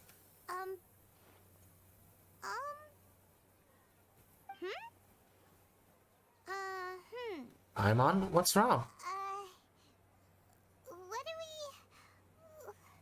what was Paimon supposed to be doing just now? Paimon was, talking? Huh. Paimon suddenly can't remember what she was talking about. What was it again? You were getting so worried about the situation with the balladeer that you started listing foods. The balladeer? Is that a food too? Huh. Weird name, though. Oh shit, the balladeer did erase himself from the history.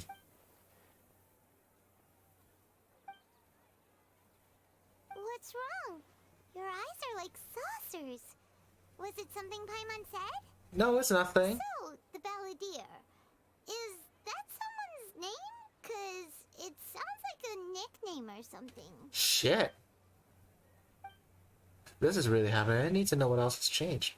Come on, come with me. Okay, sure. Where are we going? I want to go back to Inazuma.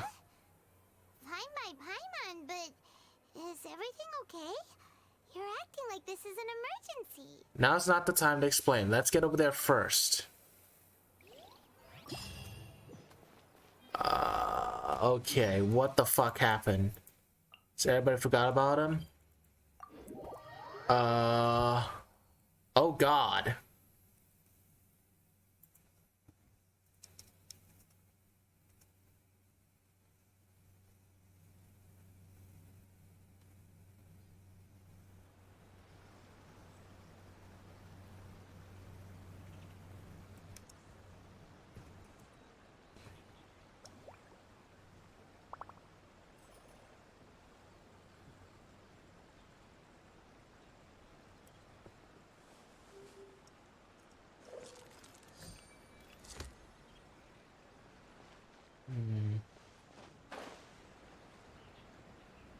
Okay, I'm getting a bit worried here. What has happened? We made it to Amanoma Smithy. Ah, it's been a while. I'd like to ask a question if I may. Of course. Go ahead. With that Raiden Gokudan, can you tell me about that story one more time? Oh. Now there's a question I wasn't expecting. Very well. I'll tell you what I know once more. The once renowned Raiden Gokudan, comprised of 5 branches. Amenoma, Futsu, Ishin, Hyakume, and Senju. The art of forging practiced by these 5 clans was first taught to them personally by the almighty Shogun. Over time, the 5 branches diverged from one another as generations of bladesmiths honed and perfected their craft until they became 5 distinct traditions. Most of the great swordsmith clans of old have since fallen into decline, and for a long time, only the Amenoma branch kept its art alive. But fortunately, Kaede Harakazuha recently returned to Inazuma and took up the mantle of the Ishin art. Now, 2 clans remain of the original Gokudan 5. Wait. We just did Kazuha's story. He did not return to the Ishinara. If my memory serves me right, you yourself were present when he forged the Ishin blade. Yes, we were. Yeah, we were. Paimon remembers that now. They learned a bit about the decline of the Raiden Gokudan then too. It seems like such a shame. There's a reason behind the decline. That, my friends, is a tragic tale indeed. In fact, this was not made known to me for most of my life. All these years, I knew of those great clans' demise, but never the cause. Only recently, when the question was on my mind, did I ask Kaede Harakazuha about this. He told me that, as we are both heirs to a branch of the Raiden Gokudan, it was right that I should know the truth. There is no harm in telling you, but I must warn you. It is a dark and sorrowful tale. The Raiden Gokuden were the targets of a murderous rampage by a vengeful bladesmith. Vengeful? Why? 400 years ago, so I'm told, there was a catastrophic malfunction in Tatarasuna's furnace. One brave swordsmith heard the commotion and chose not to flee, but he rushed to the scene, hoping to prevent a disaster. That was Miwa. Tatarasuna was home to a state-of-the-art forging and smelting operation in that day, and overseeing it was the armory officer. His surname was Niwa, though he had family ties to the Kaedehara clan. Knowing that they had just one chance to save countless lives, Mr. Niwa and the swordsmith leaped together into the furnace. The furnace quickly stabilized, but neither of them made it out. So the balladeer just got completely wiped, unlike the story that we were told that the balladeer just shoved himself in the fridge and using the heart of Niwa instead. The smith's death, though heroic, dealt a devastating blow to his family's fortunes. His orphaned son was left to fend for himself and grew up deeply resentful at the world. In his heart, the whole of Inazuma was culpable in his tragedy. He hated the almighty shogun for her apparent indifference towards his father's death, and he hated everyone who had done nothing to try and save him. Powerless and destitute, the only legacy he had to pass on to his children was his hatred. Generation after generation bore this grudge, living in utter misery.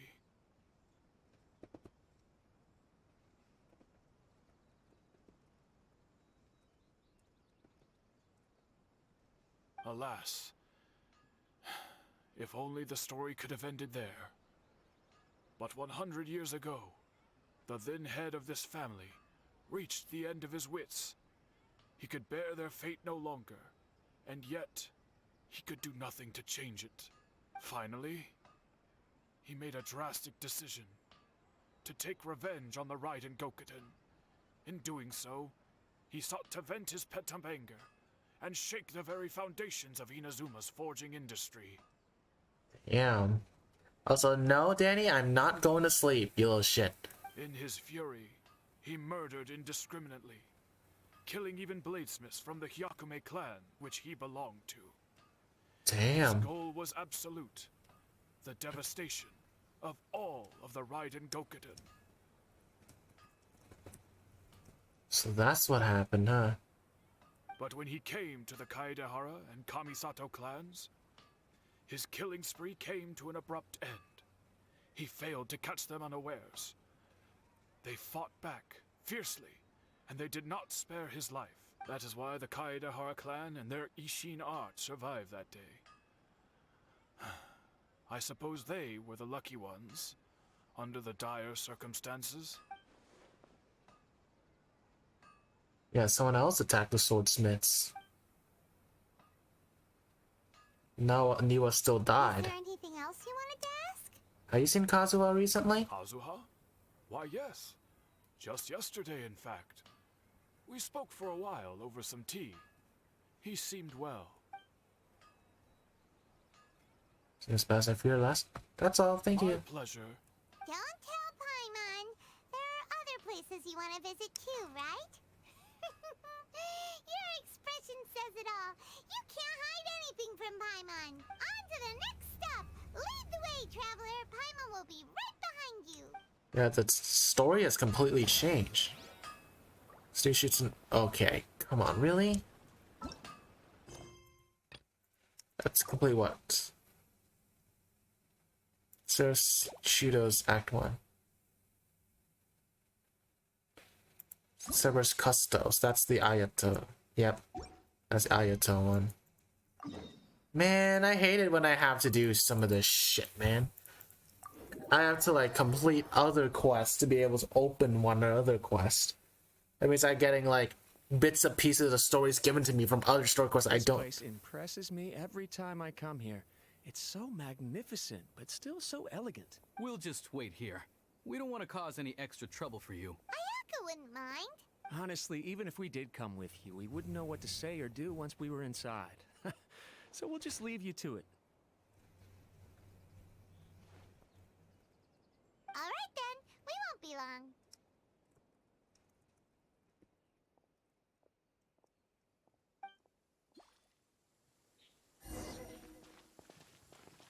Okay, does that give us... No, it doesn't.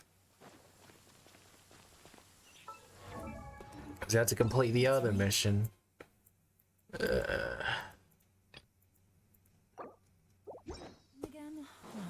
This isn't good. If the rain washes away the traces, it's gonna set us back a long way.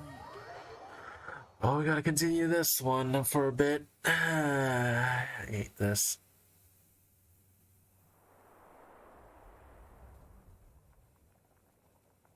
Hey, Tama. Looking Hey. at the board, you've ruined my strategy in one move. Amazing. Oh, hey, you two. Now what should I do next? Ayaka, Toma, it's us! Hey guys, it's been a while. Hey, If you're Toma. looking for my lady, I'm afraid she's not here right now. Oh? That voice. Toma, would that happen to be the Traveler? Yes. Greetings, Traveler. Ayaka speaks of you constantly.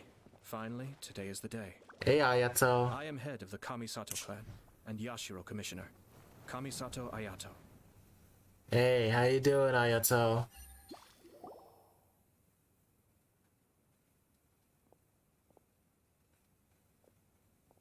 Greetings, both.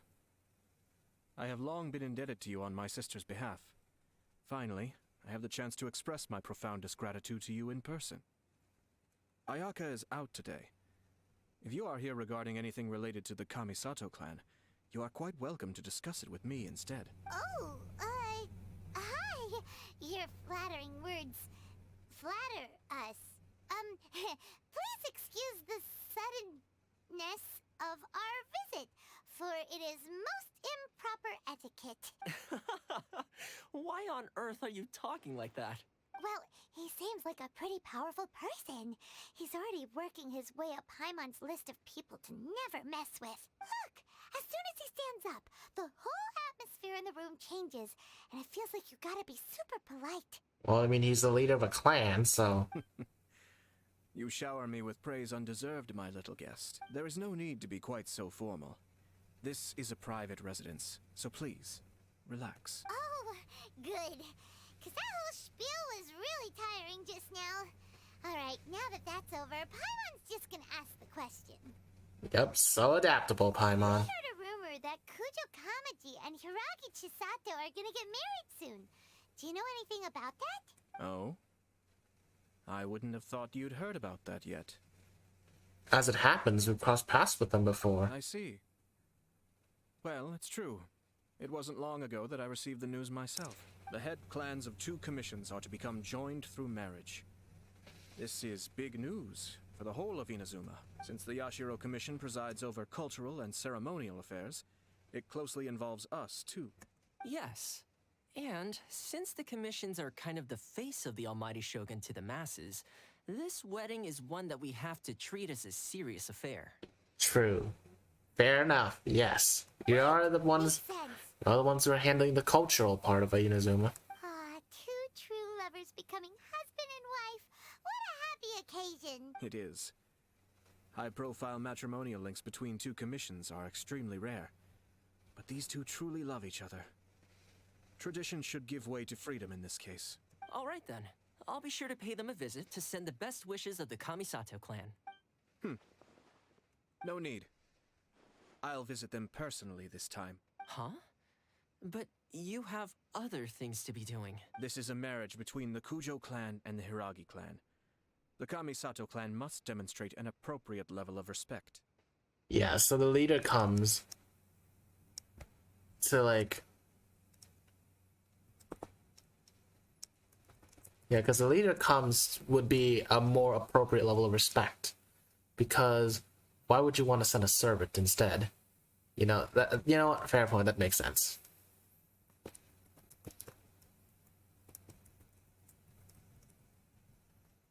The work of the Yashiro Commission is indeed multifarious.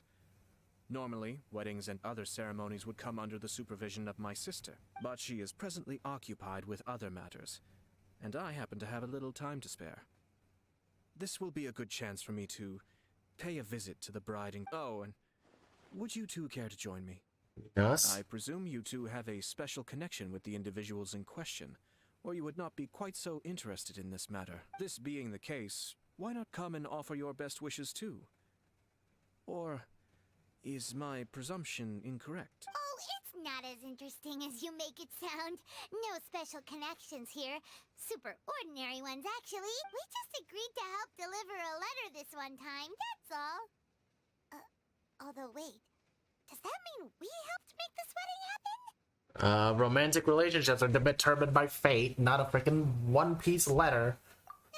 Alright then. But still, let's go see him. I cannot thank you enough. Your mere presence shall surely mean we are spared the futile pursuit known as small talk. Wait, you're the Yashiro Commissioner, but you can't do small talk? Small talk is a chore. Of course, there are some people in the world who quite enjoy doing chores, but I am not one of them. Yeah, you know what? Fair point. Alright, I will suffer your presence then, Danny. I can always do that, and I will always will. Sucks to suck, Danny. Toma, I'm heading out with my two guests now. I'll leave the residence in your capable hands. Not a problem. Take care, my lord. Okay, does that unlock the other mission yet? Nope, we still gotta do it.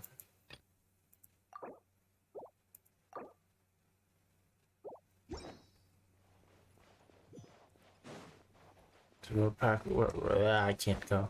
Port back to those two again. Man. Also, don't gnaw my tail, Danny. I know you're looking at it right now.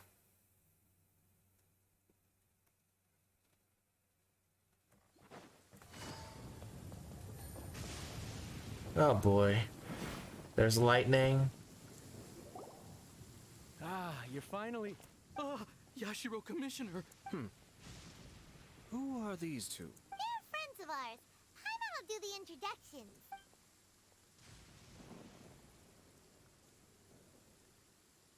So it's true. Well, there we have it. That's it then. So be it. Great, so our hunch was spot on. It is a little inappropriate for me to have shared news of this magnitude with you. So I would be much obliged if you could keep it in strict confidence until an official public announcement is made. Don't worry, sir. We give you our word. We won't tell anyone about it. That puts my mind at ease. Now, on the topic. We'd like to pay a visit to the Kujo clan. Would you mind leading the way for us? Of course not. I'd be honored. I guess this is where I... Goodbye then. Aw, cheer up, Shinojo. I'll try. Thank you. Oh, man's depressed. This Oh, is it just... Yashiro Commission's headquarters, so... They just immediately triggered it. They just immediately triggered the Kusanali, the interlude quest again. Well, let's do this again.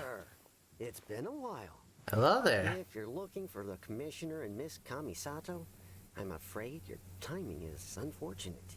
They're not here right now. Are they out on business? The Commissioner is out on business, and Miss Kamisato is standing in for some meetings in the Commissioner's place. If it's urgent, you're welcome to wait inside until they get back. What do you think? Shall we go in? Well, thank you. We'll take you up on that offer. We can take a walk in the courtyard. If it were anyone else, I couldn't allow it. But seeing as you're so close with the Commissioner and Miss Kamisato, I think it should be okay. We'll be heading in then. Thanks. Thank you, sir. We'll be walking in the rain. Hello, dears. Is there something you want to say? Yes, on this thundering, raining, absolutely insane weather. Yes. Can I ask a couple questions? Of course, traveler. Yes, I know who you are. Miss Kamisato has told me about you. What would you like to know? How are the Commissioner is Kamisato these days? Oh, they're both very well indeed. Lately, Miss Kamisato has been rather busy attending all kinds of meetings and occasionally paying visits to some local organizations on the Commissioner's behalf. As for the Commissioner himself, well, you know, busy as ever. That much hasn't changed. Although he does seem to be in a rather good mood these days. Hey. Pretty much business as usual on the Yashiro Commission, huh? Yep. Very much so. Hayato's still the Yashiro Commissioner. Aika's still late in the house. No changes there. Fancy, nothing's changed at the Yashiro Commission either. Expecting as much, but still a big relief to know that Kamisato siblings are both safe and well. Well, got any more questions? That's all for now. Many thanks. You're very welcome. In fact, I would love nothing more than for you to come and visit more often. But I'm sure you must be far too busy to have time for that. Danny's nodding my tail again. But yes, I would definitely have time. Miss Kamisato talks about you all the time. She seems so thrilled to have you as a friend, and she's always saying how talented you are and how much she admires you. I must say, many things in Inazuma seem to have taken a turn for the better since you arrived here. So you're not just Miss Kamisato's knight in shining armor, you know. You're a hero to us all. Oh, I'm flattered. Alright, goodbye for now. Where are we going next? To Tarasuna. Great! Goodbye, ma'am. Don't worry, we'll see ourselves out. All right then. Take care now. Hope to see you soon. She sounds like she's trying to scare us. Are you two leaving already? Yep, everything's taken care of now. Don't worry. Very well. Safe travels. Goodbye. Yep, yes, Hirotatsu. The Hirotatsu.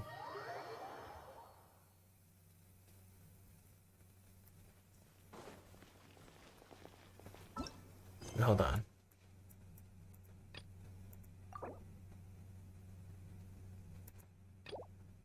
Oh, and we have to do this thing? Oh, for fuck's sake! Genuinely, why are shit like... God fucking damn it. Why is everything just busy as shit? Like, what the hell?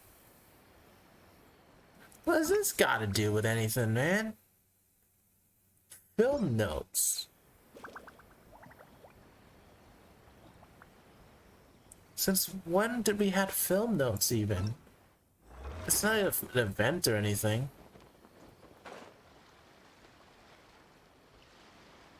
Should be shallow enough, right? Yeah.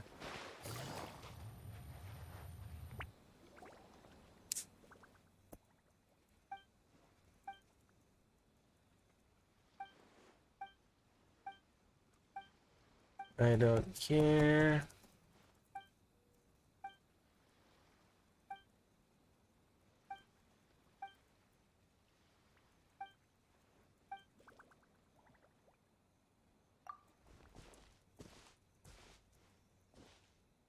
So I know C.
on the agenda? Oh, it doesn't help that the angle is here. Oh my god, it doesn't help that these angles are down here and I have to aim in first person here. We're way behind schedule.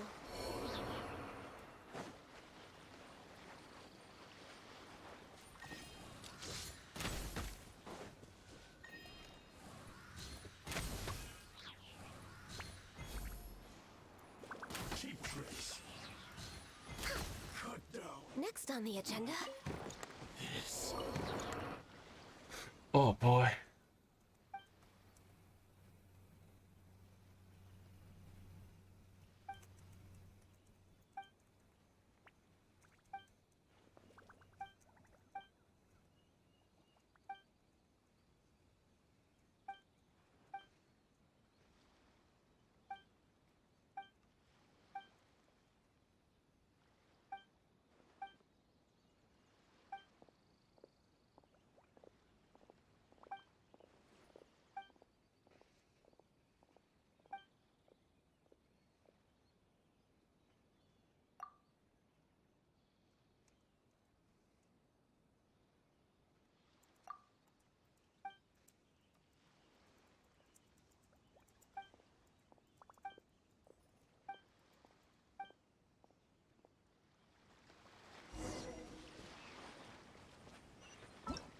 Alright, do I get to finish the other one yet? No. Still gotta do this one. Good Christ. Why is this thing like... I hate the fact that quests has to intertwine with each other and I have to complete one quest for another.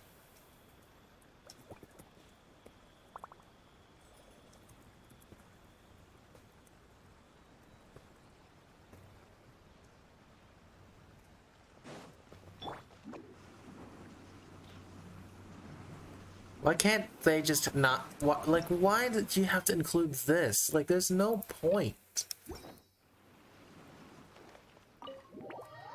Like, how come a world quest somehow interferes with the main quest? Come on, that's such shit, dude.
I'm not gonna lie, I couldn't care less about this story quest right now.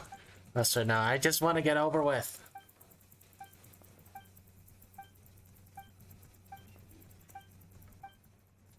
Do we seriously have to sit here for like 20 minutes just to get through a story quest and shit?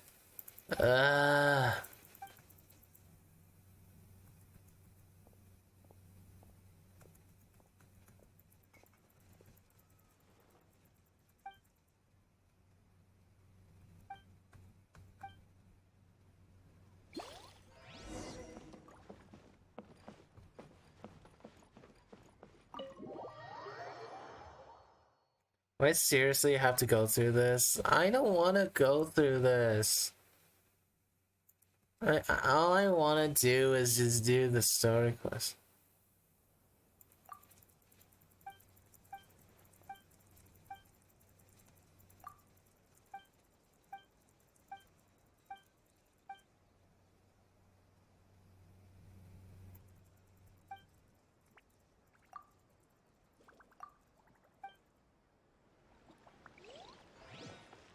Can I do the other quest now? Okay, I can. Finally. I can continue the story. Oh my days. I have to wait for like 20 goddamn minutes. Finally. My happiness is unbelievable. You have no idea.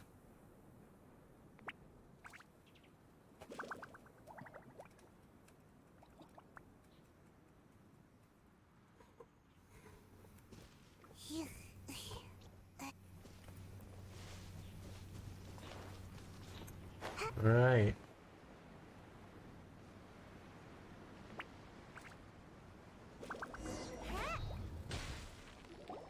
Well, here we are. But what are we looking for? Something or someone?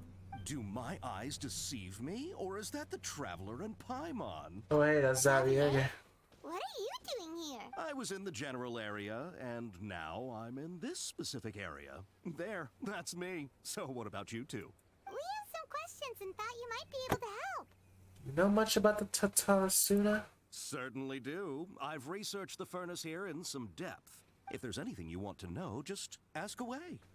I don't really understand the airstreams. Like the back of my hand. Make no mistake, I have been here a good many times before. Not only that, but I've met people in Inazuma whose families used to live in Tatarasuna years ago. They said it's all true, the history here. Go on, I'm listening.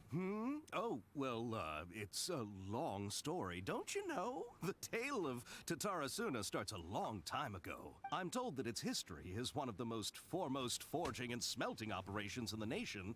Goes back around 1,000 years. Still, the furnace has had a couple of serious maintenance issues along the way. A couple?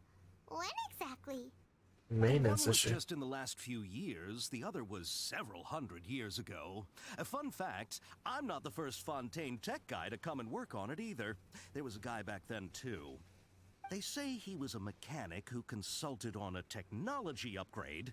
It seems like the technological collaboration between our two nations goes back a long way. How about that?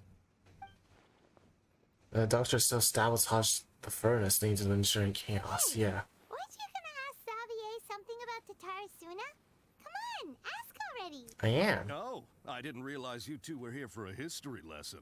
Me neither. Paimon doesn't know what's gotten into this one today. Feels like we've been preparing for a history exam or something. What brought this on? Did you just wake up today with a sudden burning desire for historical knowledge? Yep, basically that's what happened. Go ahead.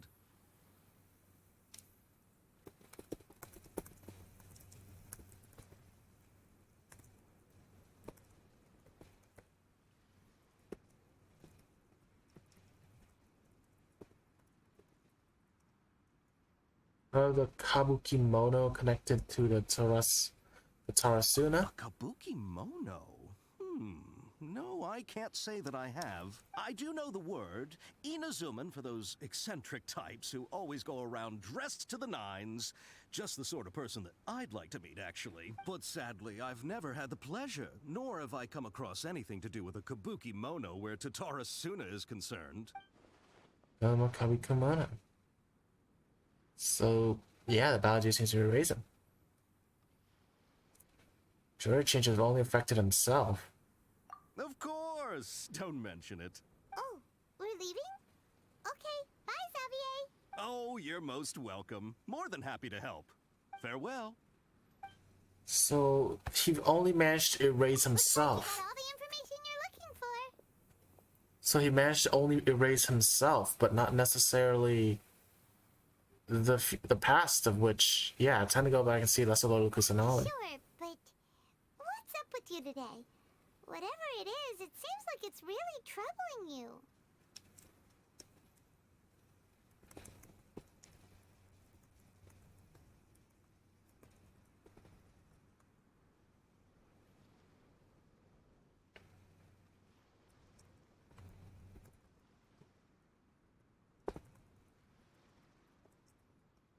Keep your smile, Spinal Crocodile. No matter what happens, Paimon will always be there for you. Alright, thank you, Paimon. Come on, you gotta keep it together. Why don't you grab something to eat? You can't go facing life's challenges on an empty stomach. Alright, let's head off and go meet Nahida. So it seems like the Balladeer never really changed anything in history besides just eliminating himself. So you kind of fucked up, not gonna lie. The end, the whole furnace incident still happened. The doctor was the one that still breaks it, but just now, it seems at least that the Balladeer just disappeared. The water just disappeared from existence. Hey, it's them.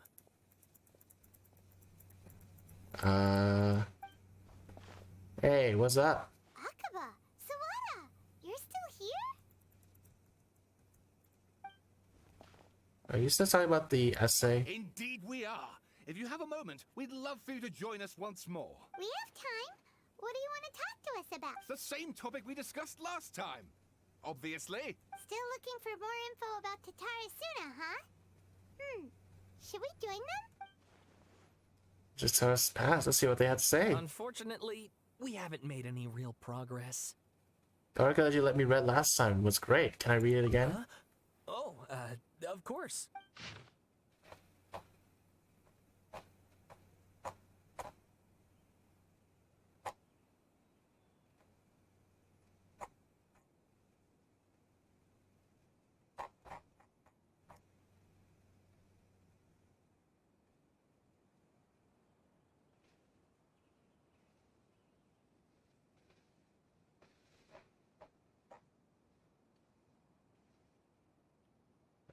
However, the mechanics seem to behave suspicious. This should restrict errors. Someone tried to turn over. Often stared into the furnace, seeming to check on its condition. Substantial amount of time watching the local residents. Cross-cultural exchange. No. We're experts yet. Oh, welcome. I was like, not in real either yet. This exchange of knowledge, which hints at the perception. Now, some current residents believe that the assumptions were merely the results of their forebears' overactive imaginations attempting to theorize what is unfold.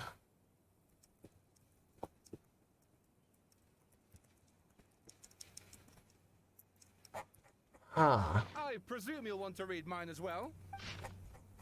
I assume the gold part is what changed. Neo released the lizard from his hand and to cut cigars. Someone came walking in by the footsteps. Feared by the door was them. What about your meal? Are you not hungry? Yeah, I hope that you, my most, will also find a state, yeah. Traveling was embarrassment. Black cloud reached the bottom of the boat and was joining the benefits of this.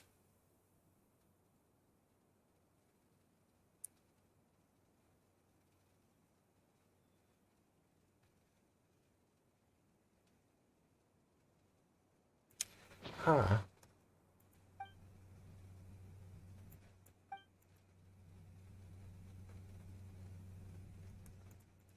Well, what do you think?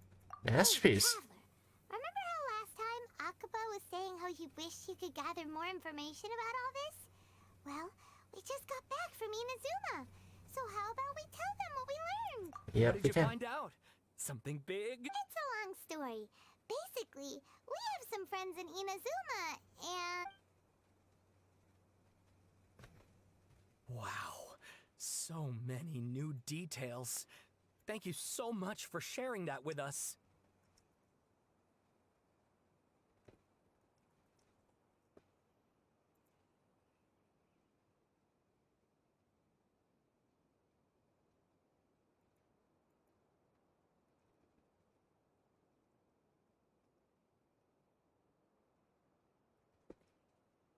So it seems... Okay, sorry, I've been a bit distracted for a moment here because my friend is showing me some Fortnite stuff that's coming out with like the shop items and stuff. I saw Ruffus is out, I think, it seems.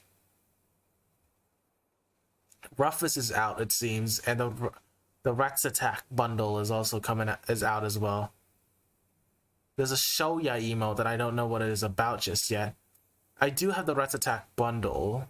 Well, not the Rex Attack bundle. I do have Camille because I love her mouse form. I'm the one that collects all the furries and the thing. Monstrosity, I mean... Yeah, I have the old Jubilation emote back in, like, Chapter 1. So, yeah, sorry about me, like, kind of pausing and then looking around every so often because my friend is sharing some news about Fortnite. Because Fortnite's coming out in just released Chapter 5 Season 2, and I'm really excited about that.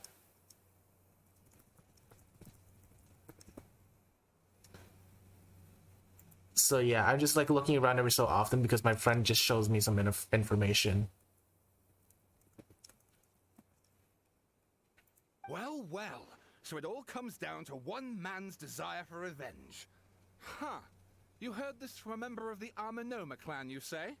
Then I guess it must be true. Ugh. So there's no ghost story here after all. This new information actually lends further credence to my hypothesis. Evidently, swordsmiths were seen as having an incredibly prestigious role in society those days, to the extent that harming them was conceived of, at least by the perpetrator, as a way of exacting revenge against those in power. Yes, okay, point taken, you were right. But that doesn't mean I can't carry on with my novel. And they're back at it. These guys are really into this. That's some things to take care of. Bye for now. So sorry. Look at us, prattling on about our projects and ignoring you. Thank you so much for the information. You're welcome. See ya. Keep us in the loop if you find out anything else. Will do. It seems like this disappearance thing, the Kabukimono's finale. So will this mean that Kusanali, aka Nahida, completely forgets about the existence of the Balladeer too? Right? Traveler, Paimon, how have you been? Ugh, where to start? Paimon hasn't had a moment's rest this whole time. That night, we ended up chatting until suddenly the sun was up. And then she decided she wanted to go to Inazuma. We should go to Balladeer. Balladeer? This sounds like some kind of code name. Oh no, so even Nahida forgets. You look troubled. Is there something you need to tell me? And he changed his Irminsul affected her as well. Erasing us before Nahida could stop him. Erase, once again, I am the record keeper. Hey, what's wrong? You look so upset. The things that have happened that only I can remember. To tell you the truth.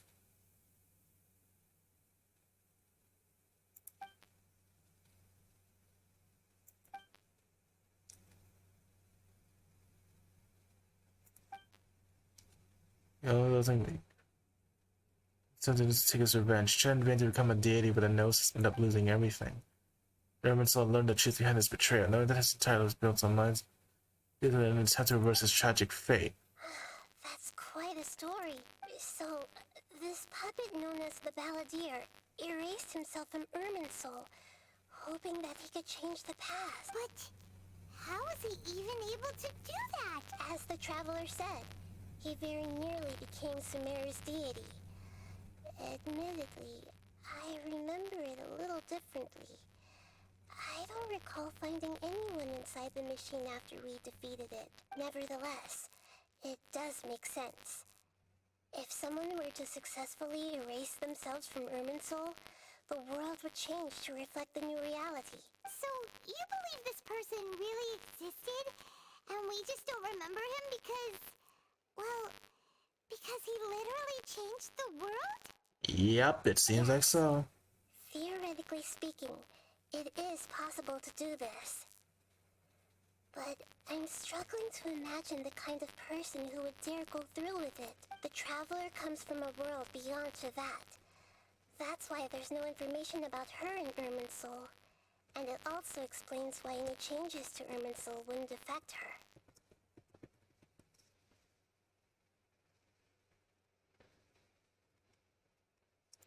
So if there's anyone in the world capable of retaining memories from a past that has been rewritten, it's you. It's quite incredible when you think about it. Yep. Man, this... So he literally, you can say that again, but... Everyone's having a hard time understanding this Balladeer guy's motivations. Why did he do it? I can only make inferences based on the information we've been given. As for what kind of person he was, only you remember that. I'm not really sure. What's the most beside all this? I can't decide what...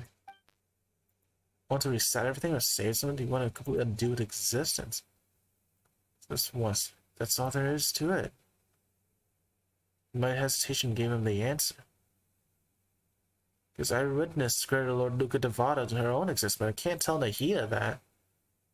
I know why the valley was so sure it could work, but I can't tell them that. Something else worrying you? Something that you can't share? Just such a radical option, and yet... It couldn't change the fate of the ones who had died, right? Yeah. Once the Balladeer realized he hadn't been betrayed after all, it must have completely changed his view of the people of Tatarasuna. Now he saw them as friends again. He couldn't keep hating humans after that. And if he thought there was a chance he could save his old friends, it would be hard not to try. And yet what he did was in vain.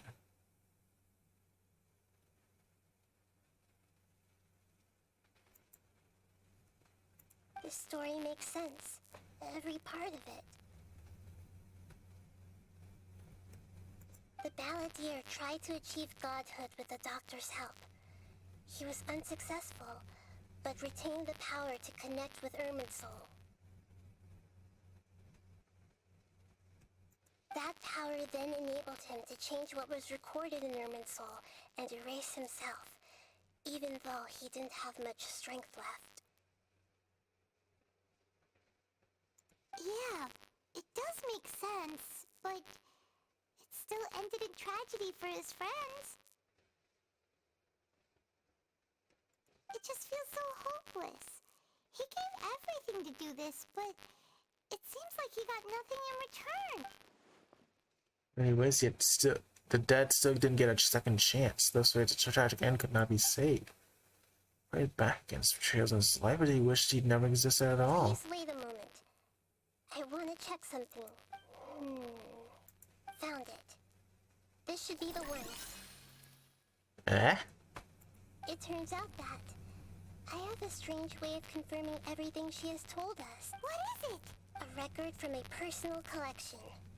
It was tucked away in a corner. You should take a look.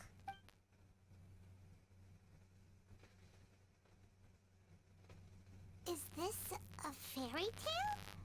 Who wrote it? This matches everything I said. I authored this record myself. Huh? You wrote a fairy tale? That somehow has something to do with the Balladeer? When combined with the Traveler's narrative, it's clear that this story is an allegory. Everything in it is a symbol for something else. Hold on. So this record survived from the past? Yes.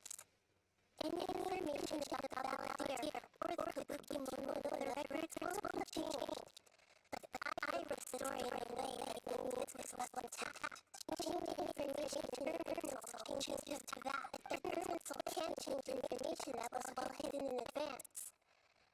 I guess I must have written the story as a backup before the Balladeer entered Irminsul. Wow. Remember, guys, back up your saves. That's how you remember. Back up your saves, guys. Let's pop in again. Okay, why is my audio popping here so often then? I you know what? I have no idea, like, how my audio pops every so often. It's so confusing now. But yeah, remember guys, back up your data. That's the way to save everything. It seems like the story, like, this goes into psychology a lot, in the sense that, say, I broke a mirror, for example, but I erased everybody's existing memory of that mirror. Does that mean that mirror never existed? That's kind of the thing. Or actually, a better example, I chucked a pen out of the window, and I erased the memories of everyone about the pen. Does that mean the pen still exists, even though we see that the pen has been chucked out the window? So, like, if you chuck the pen out the window onto the field, the pen is still on the field, but does it really exist anymore because no one remembers its existence? It's kind of like that dilemma of psychology, of if you erase the memory of one thing's existence, does it actually still exist, even though its physical form does indeed exist? It goes into psychology. Something that I've learned a tiny bit of in like Vietnamese class once. We were talking about this story about the psychology of existence, and that was kind of the dilemma that we're thinking about. If I chucked a pen out of the window and onto the field, and make everybody who knows about the pen's existence completely forget about its existence, does it still technically exist, does it technically exist still, even though its physical existence still exists and the pen is on that field? So it is psychology, and it's so confusing. I don't know if anybody in chat has heard of that psychology before, where if you took something and throw it away, and you make people forget about the existence of that thrown away item, does it still necessarily exist, despite the fact that its physical existence still exists? If that makes any sense. I don't know. I don't know if y'all have heard of that dilemma of psychology before, but that is basically the psychology dilemma that we're talking about right here.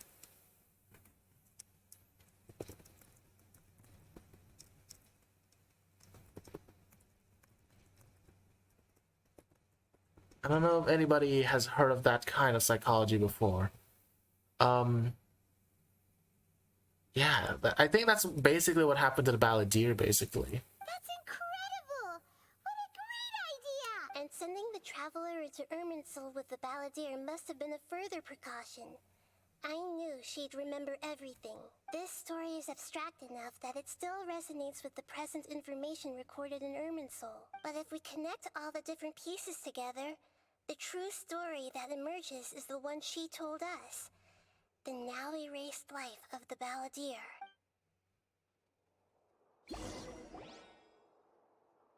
There was once a lone monster draped in fox fur. The monster found a family of foxes, joined them, and they became friends. The monster lived with the family day and night, and everyone treated it as one of their own. Once in a while, the monster would take off its fox fur at night and lament to itself as it gazed at its reflection in the water. I am a monstrosity, yet they are too foolish to see it. I pity them. But the monster soon found solace when another came to live among the foxes who was not their kin. A kitten, carved from the wood of a white tree, who had been abandoned by the humans. The kitten too wished to become a fox, but its tail was too slender, and it could not grow a coat of richly colored fur. Yet when the other foxes saw this, they spoke words of comfort to the kitten. Even without a tail and fur like ours, you are still one of us. Furious at this happy resolution, the monster lit a fire on the mountain. The terrified animals panicked as the fire spread. The only way to extinguish the flames was to make a sacrifice. A gray fox stood up and addressed the monster. It said, "You are the cleverest among us. Surely you can help us find a way to solve this." The monster smiled, led the fox toward the fire, and murdered it. The gray fox's heart was turned into a beautiful drop of water, clear, spotless, and pure. The monster gave the heart of water to the kitten, telling him, "The foxes have decided. You are the one who must be sacrificed. Take this, quench the flames, and die for your fox kin." The fire was extinguished, but the kitten lived. It left that side of the mountain and found a little bird who had a broken wing.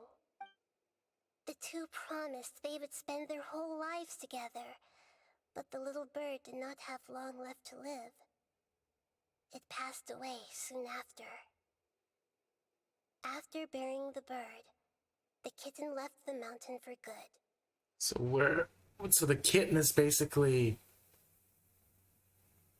The kitten was basically the balladeer. The monster was Doctor. And the foxes were Tatarasuna residents. Never again would it cherish a single creature, nor a single blade of grass that stood on that mountain. The kitten spent the nights wandering aimlessly, gnashing its teeth at the moon. How it wished to swallow the moon and devour the moonlight. If the world could only return to darkness, then it would finally be peaceful and content. I will become the new moon, the answer to everything. Then, no one will know that there were once birds, foxes, and cats in this world. And no one can know that they were different.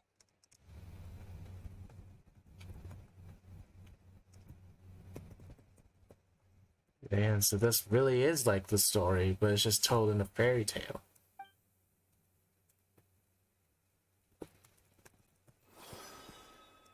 We solved it!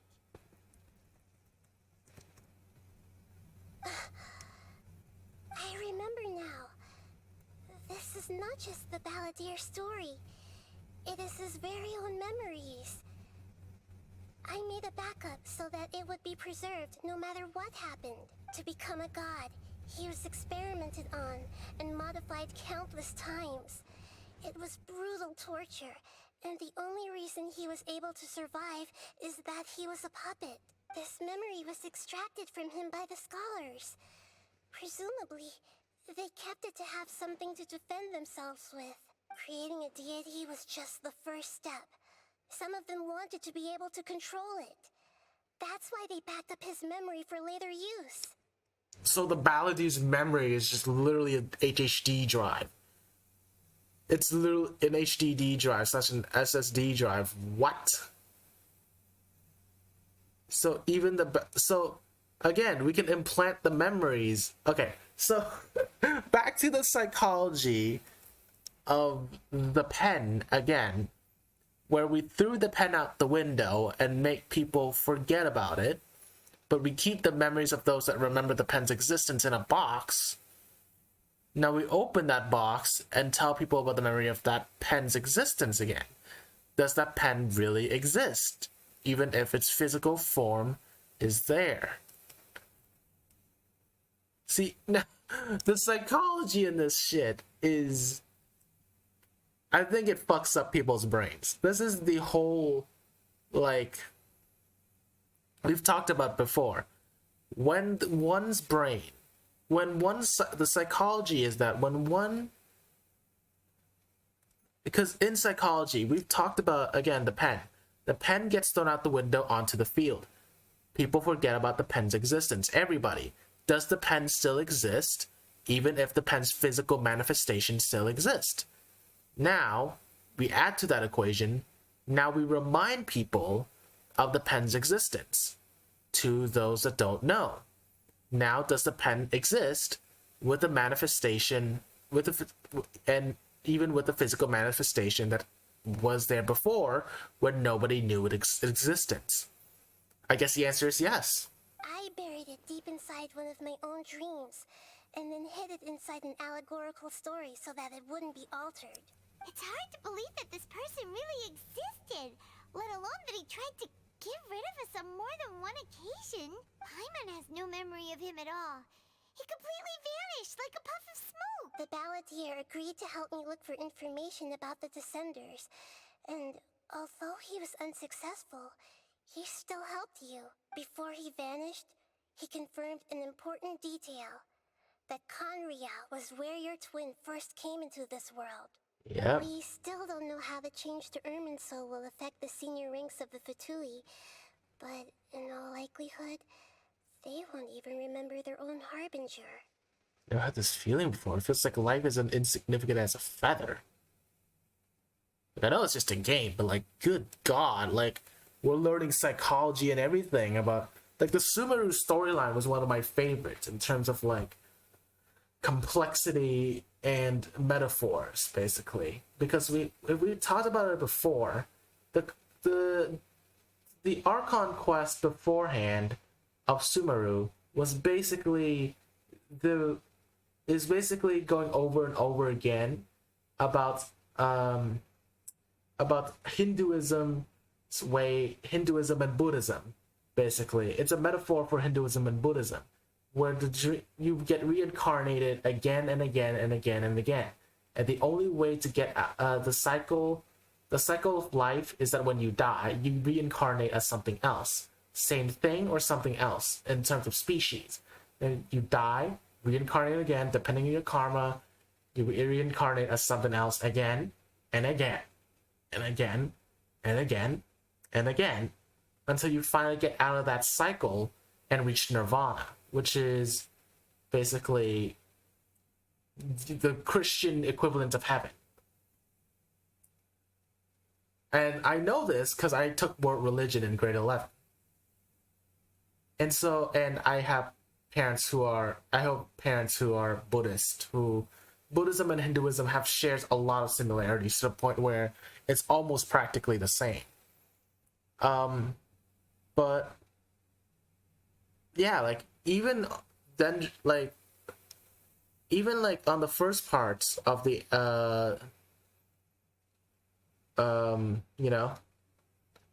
of the story quest, we talked about nirvana and we talked about Hinduism and Buddhism cycles in a pretty much a sense. Now we're talking about the psychology of how about how if one's throne existence is there, does it still really exist?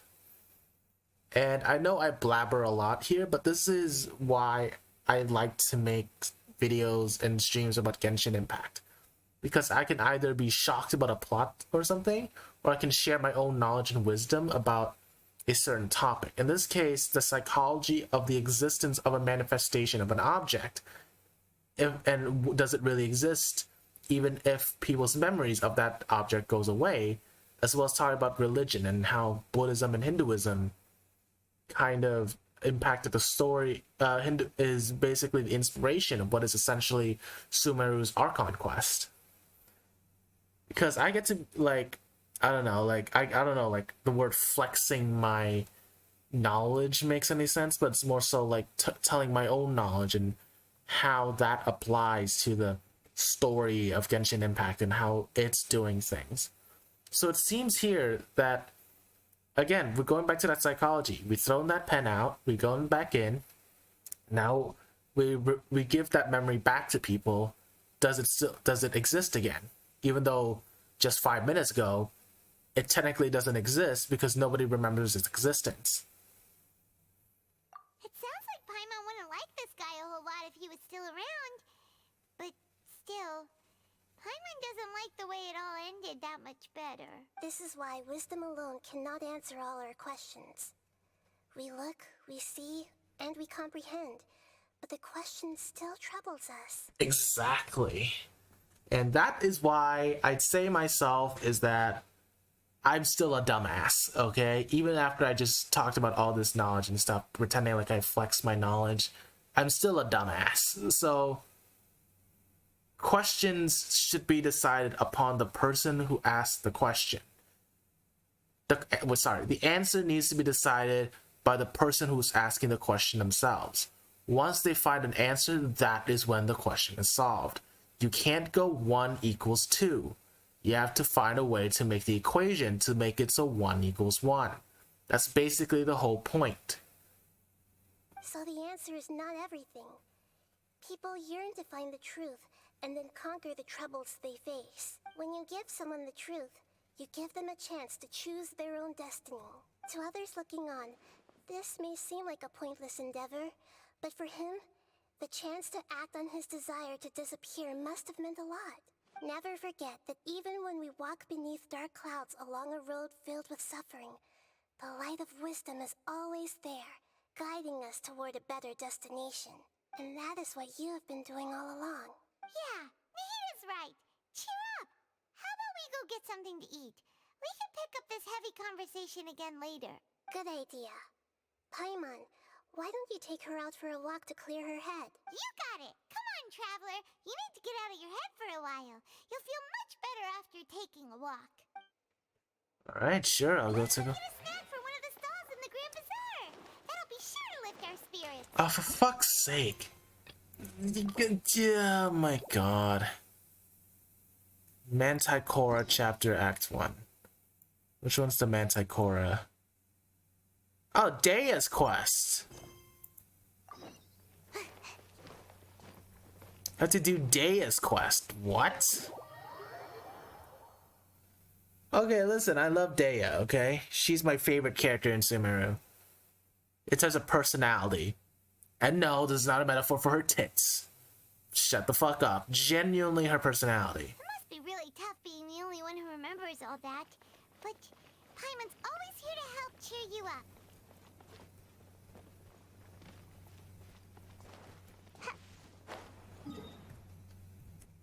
But yeah, let's do a bit of Deia's quest.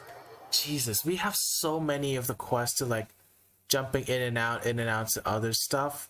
We jumped into Ayato's quest by accident. We've jumped into Xavier's world quest by accident. We've jumped into oh,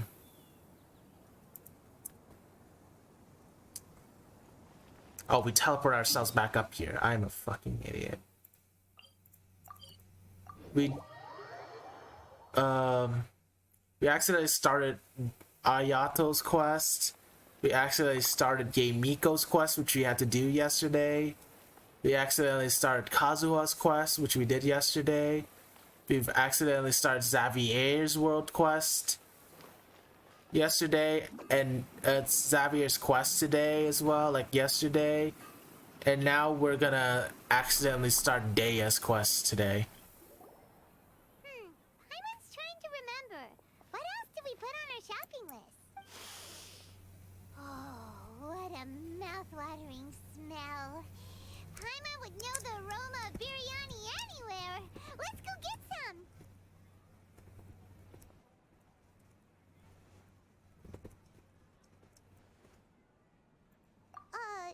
We can still add it to the list. You and your big stomach. Well, if it isn't the Traveler and Paimon. Wasn't expecting to see you here. Hey, Deia. Hey, Junior Zard. Oh, it's been quite a while. Huh. So you two are still hanging out together. Dia, didn't you say last time that you were gonna head back to the desert? I said I was going to resign from being her bodyguard, not that our friendship was over. We're still the best of friends. The Homayanis also still post jobs from time to time. Their pay is always generous, so me and the other mercs never pass them up.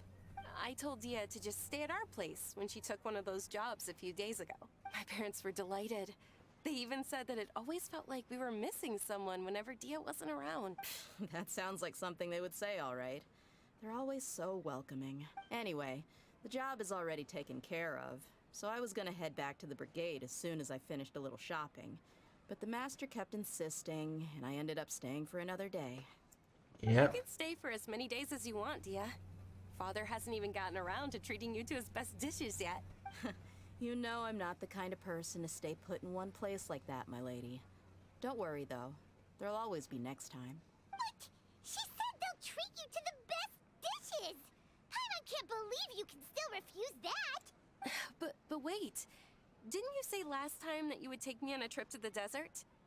Why don't you just take me with you today, when you leave? There are so many places I still haven't visited yet. I'm sorry, my lady, but no can do. There's still a few things I need to take care of back at the brigade. Besides, the desert hasn't exactly been the most peaceful place lately. Also, I still love Daya's design. Like, can I adjust? That's how happy I was that even though I lost my 50-50 to Daya when we were rolling for Mommy Crane, I actually love her design.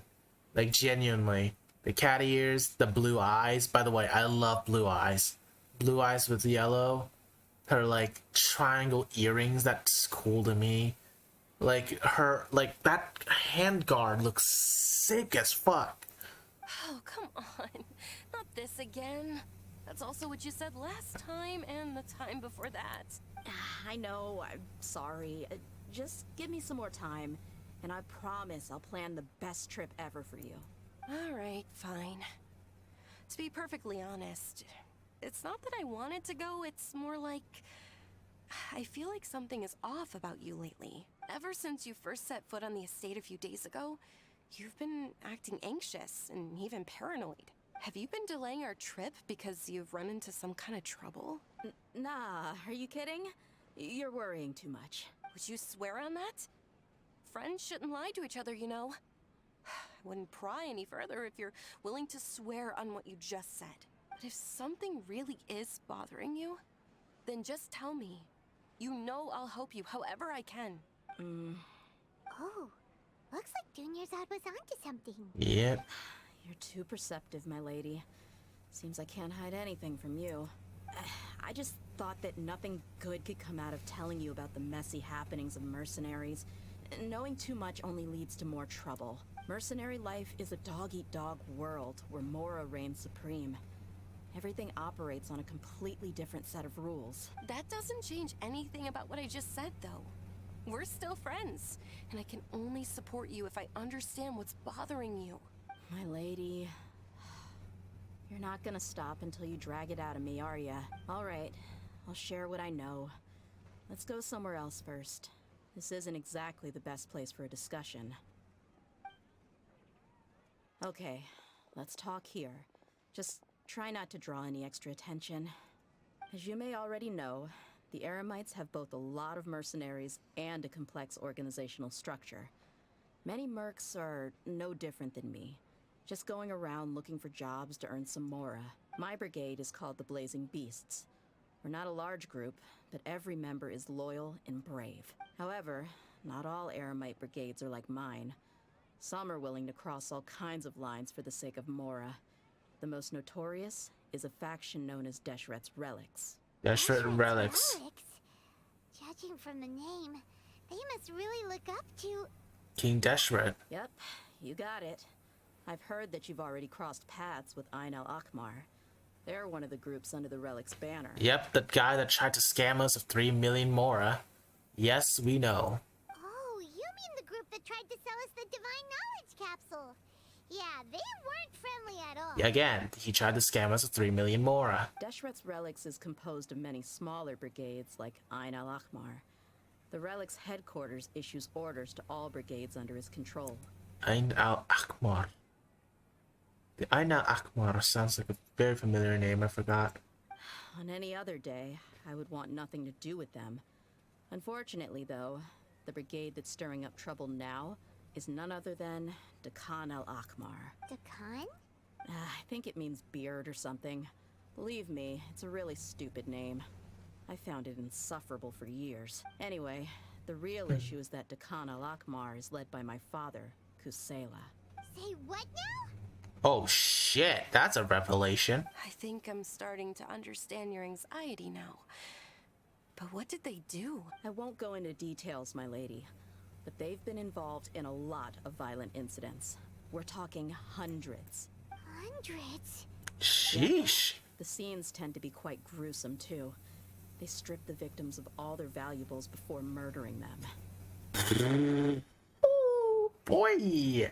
Not only had they targeted merchant caravans and ordinary citizens, but other mercenary brigades as well. That's beyond terrible. They won't even spare their own kind. I don't know how Deshret's relic sees it. All I do know is that Dakan al-Akmar has become more and more aggressive over the last few years. If I don't do something about them, then even my brigade or the people of Aru village could become their next target. I just wish I knew what's driven him to do this. Yeah. How can your father do such terrible things? I don't know. People change. He's always been pretty pathetic. But at least in the past, there were still a few lines that he wouldn't cross. That's setting the bar pretty low. Well, sometimes the bar is low for a reason.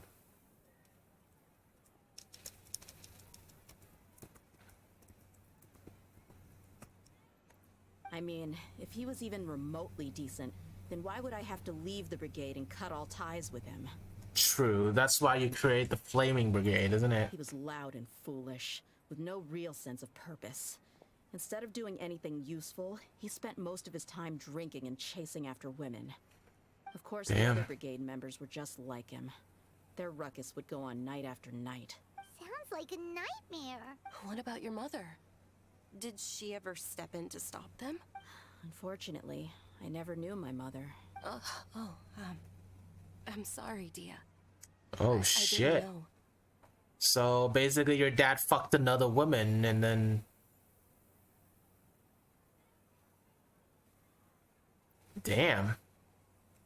So basically your father fucked another woman and that's basically... Yikes. Yeah, your father fucked another woman and then that woman gave birth to you, but then your father probably killed that woman as well, judging from his bullshit.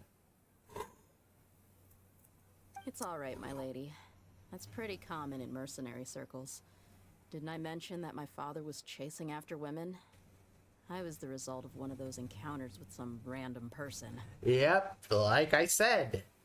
You fucked another woman, she gave birth to you, he decided to murder your mother, or make her disappear, let's put it that way. He told me that he wasn't sure who my mother was. And in any case, she never came to see me. This is a Genghis Khan situation, holy He'd shit. say, "You'll be fine as long as you remember to stick with Dad." But even then, he left most of the parenting to the brigade. The one thing I do remember is that he used to tell me stories. But the problem was that he had terrible taste. He only knew a few stories, and even those tended to be pretty stale. They were tales of desert warriors defeating dragons in the forest, or stories of mercenaries rescuing princesses from rebel armies. Sounds like your typical fairy tales. More or less, yeah. They were interesting maybe the first or second time around, but after about 20 repeats, they started to get a little dull. Yep. He seemed to think those stories were the best things ever, though. He was so into them that he'd call the whole brigade over and make them perform the whole thing as a play. Even the toys he gave me would all be story props. I'd get helmets, shields, and toy swords. It was only much later when I realized that the shows were more for him than they ever were for me. What an interesting guy. Narcissist much as well.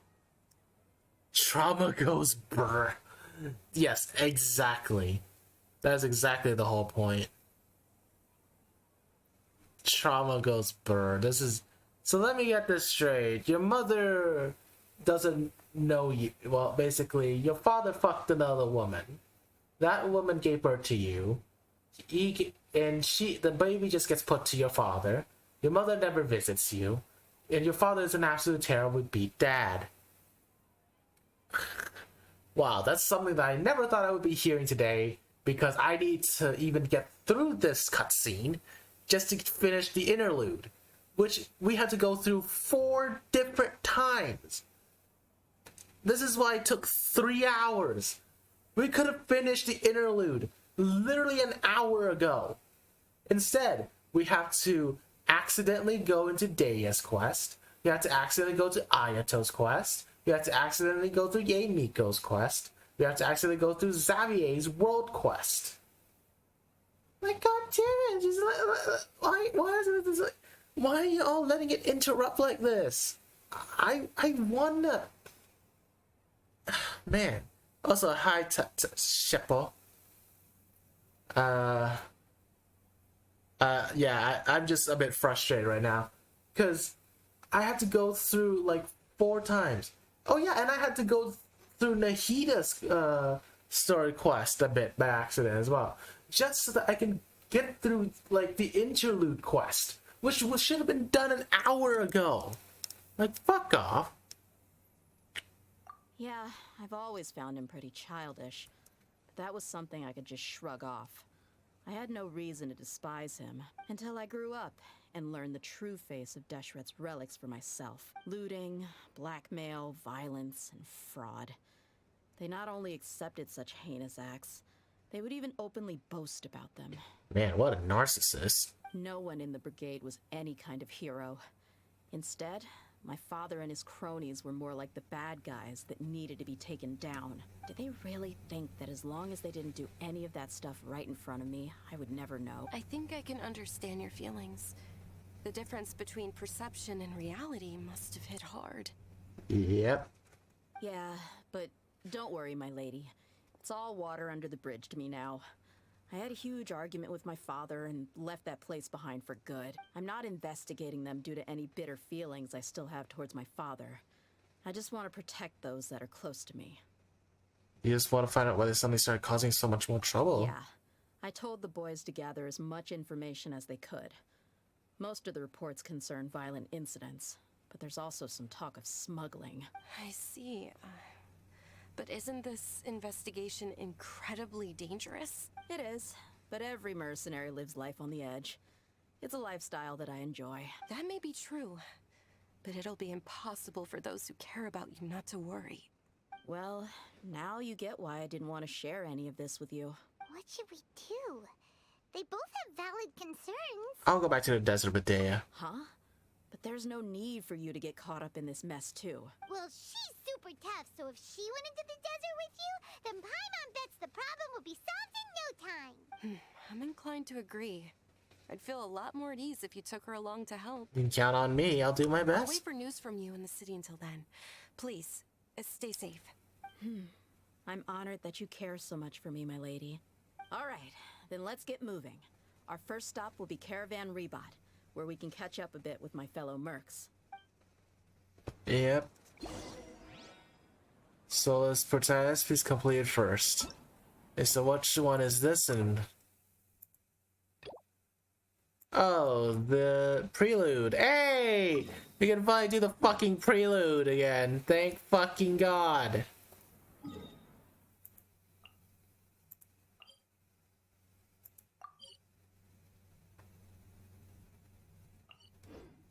Oh wait, is that actually chapter 4, act 1? Oh, no, never mind. It was this part. Make my escape. Let's go to here now. Oh, I can get back to the freaking interlude again. Here! What should we eat first? Something I'm missing. Something important I'm forgetting. Hey, are you gonna answer or what? Sorry, just give me a moment. I'm still processing. What? Alright, whatever you want. Well, Paimon will be right here when you figured stuff out. Then we can get something to eat.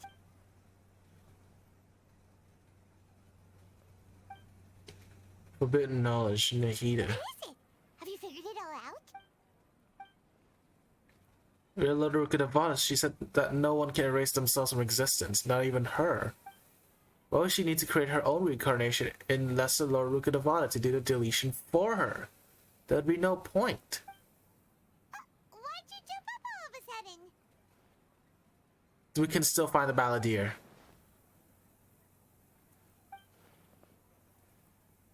As he completely erased his own existence, in which case, the question is what happened to him? Excuse me, boss. There seems to be a small problem with the last bill. Look. But speaking of the Balladeer, well, we found him again. Hey! Hey, wait! Hmm? You mean me? No, not you. That kid. Didn't you see? Little rascal grabbed my last 2 fresh Sunsettias and ran off. Look, if you're gonna help out here, you can't keep spacing out, okay? What is it? The work's too boring for you? Or has the big city got too many distractions? I wasn't paying close enough attention. Sorry, boss. I think you're right. Maybe it's the city. It's so exciting. It can be hard to focus. Who's that guy? You know him or something? That guy is the balladeer. Who? You're a strange one, kiddo. You say you don't want any money for helping out here, and then when I actually give you some work to do, you keep letting yourself get distracted. I don't want to take advantage, so I'm happy to pay you what I'd pay anyone else. But if you keep acting like this, pretty soon I won't be able to afford to. No, please. I mean it. You don't need to pay me anything. I'm just so thankful you agreed to take on an outsider like me. You're welcome, I guess. But I got bigger things to worry about. Look, we're all out of Sunsettias, and I promised the lady down the street I'd deliver a fruit bowl this evening. Leave it to me. I'll find some more. Just a moment. I'll be right back. Stop. I'm gonna level with you, kiddo. I've never met a worker who said they didn't want a wage before. And at first, I got greedy. Couldn't believe my luck. But I figured you'd start asking for something in return eventually. You don't want money. You don't take days off. And in your free time, all I see you do is wander around, taking in the sights. Are you a drifter or something? That's right, I am. We can talk more about that later. First, let me get those fruits you needed. Sunsettias, was it? I'll be right back. Hey, what do we do now? Let's follow him. Okay, stay out of sight. Don't let him see you. So the balladeer is right here again. Theory is there. So to answer that theory, yes, it still exists.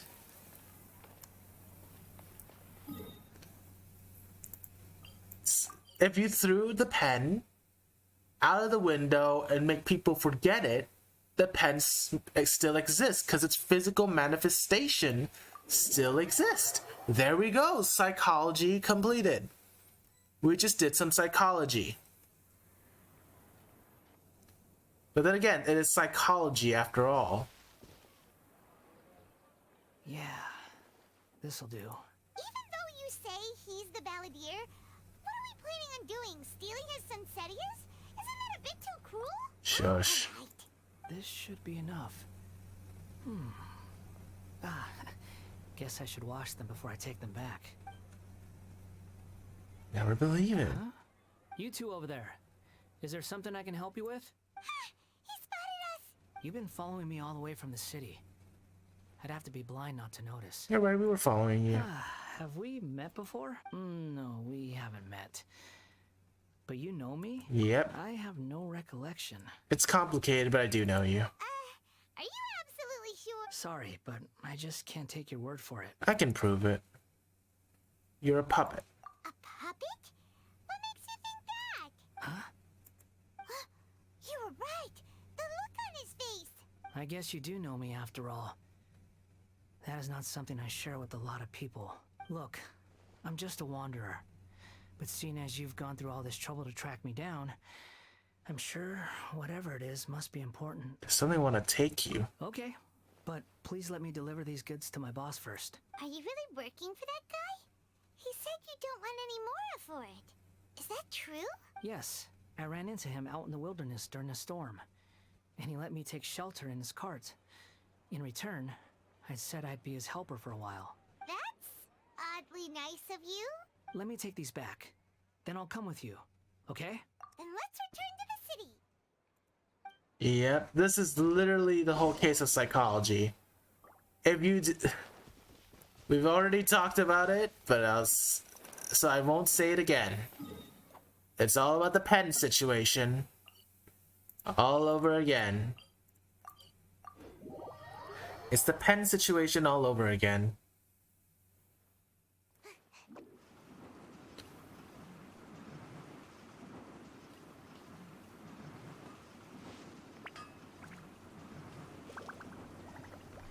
I've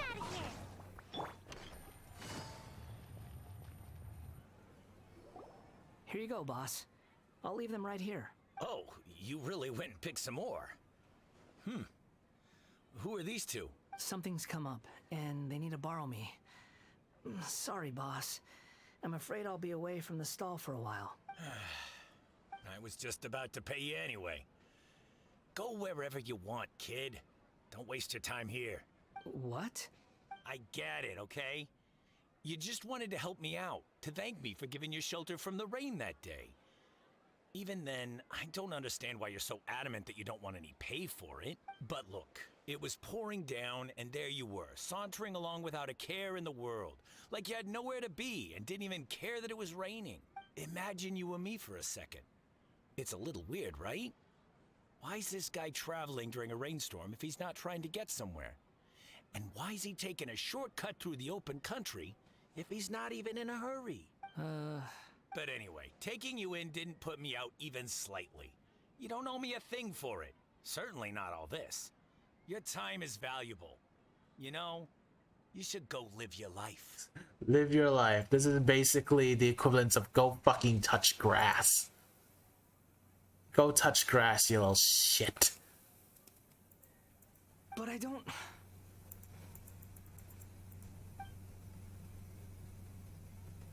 No, you're right. Then I suppose this is where we say goodbye. Thank you again for taking me into the city. Don't mention it, kiddo. I've run into all kinds of characters over the years. I just hope you find your path. Thank you. All right, done. Thanks for waiting for me.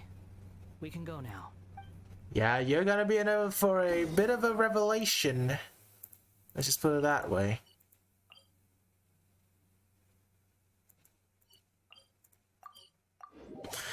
You're about to be in quite a revelation, my guy. So, I hope you're ready.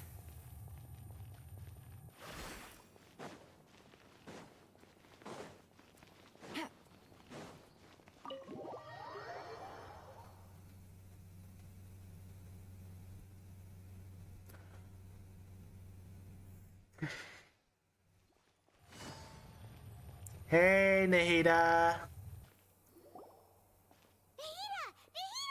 What's wrong? Huh? Are you? Hello. I do apologize for the sudden intrusion. We found this guy in the street, but he doesn't seem to remember anything. So, yeah, quite an eventful walk. You say that you are trekking across Teyvat to train yourself. Many other Inazumans who describe themselves in this way call themselves Shugenja. Why do you refer to yourself as a wanderer? Well, it seems more relevant in my case. To me, it sounds like a plant with no roots. But these two claim that they know me, and that I have a hidden past unknown even to myself. I wouldn't call it the past, but rather... this is a difficult one to explain. I don't like to rely on using terms like this often, but in your case, it seems that it ought to be called, previous incarnation. Again, we're going back to Hinduism. We're going back to Hinduism again.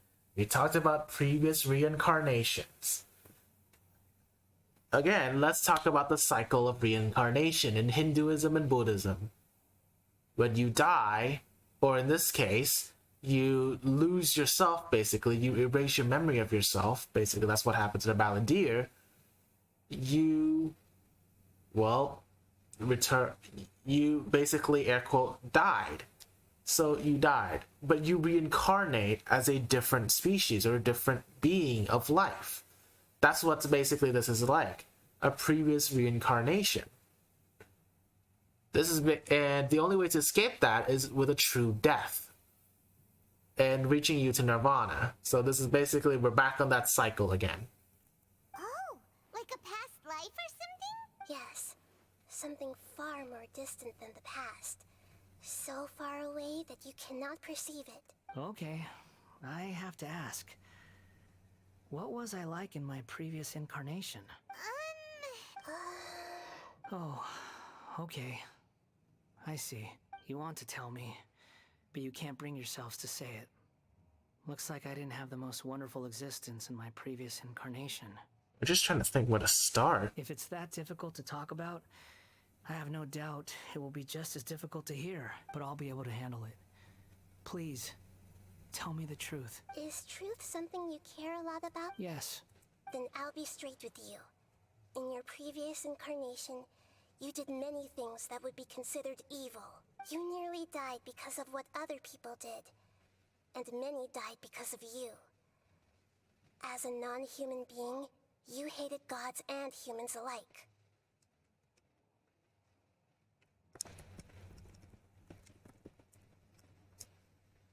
Yeah. You drifted from place to place, never able to settle, even where you found status and identity. You adamantly believed that you were missing a heart. Actions rooted in persistence sometimes bear bitter fruit. Sometimes, you have to let parts of yourself go, or you'll never be happy. And that's where the past comes I in. gave everything I had, but it barely changed history at all. In terms of the outcome alone, that's true. I don't think I can judge everything I've heard purely in terms of right and wrong. Each choice a person makes belongs to a specific place and time. A chain of cause and effect.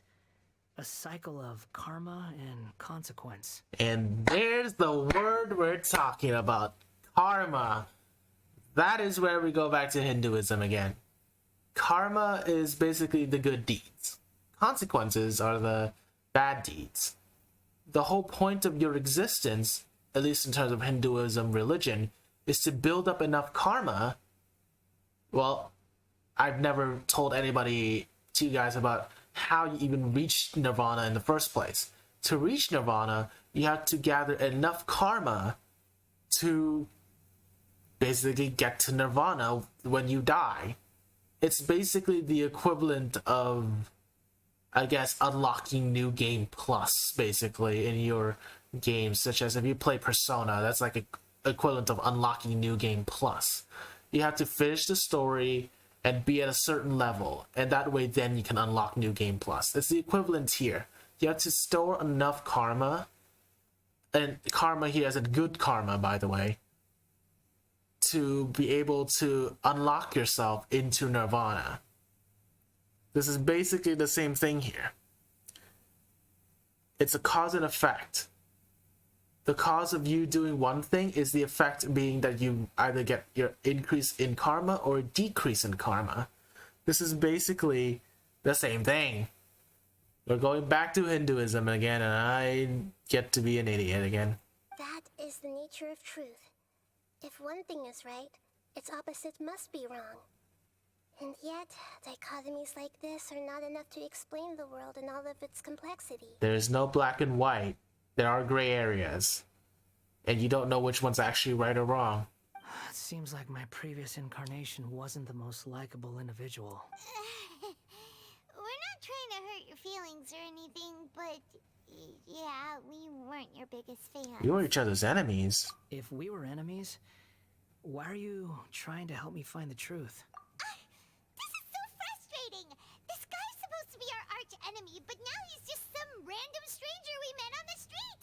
He's got so much to answer for, but we can't make him talk because he doesn't remember anything! What a weird situation! Lesser Lord Kusanali, as the god of wisdom, I trust that everything you told me must be true. Yes, it's all true.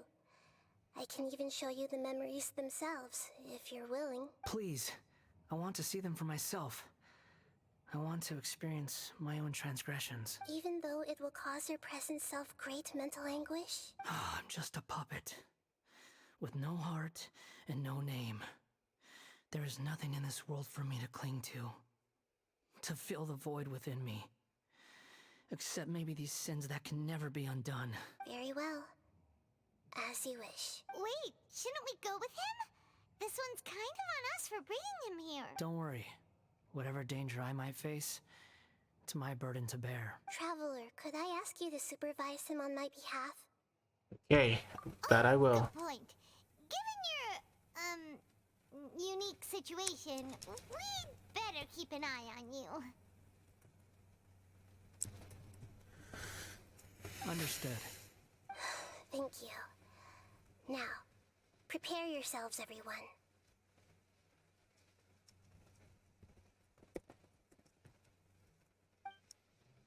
Let's see. Enter the memory. Oh.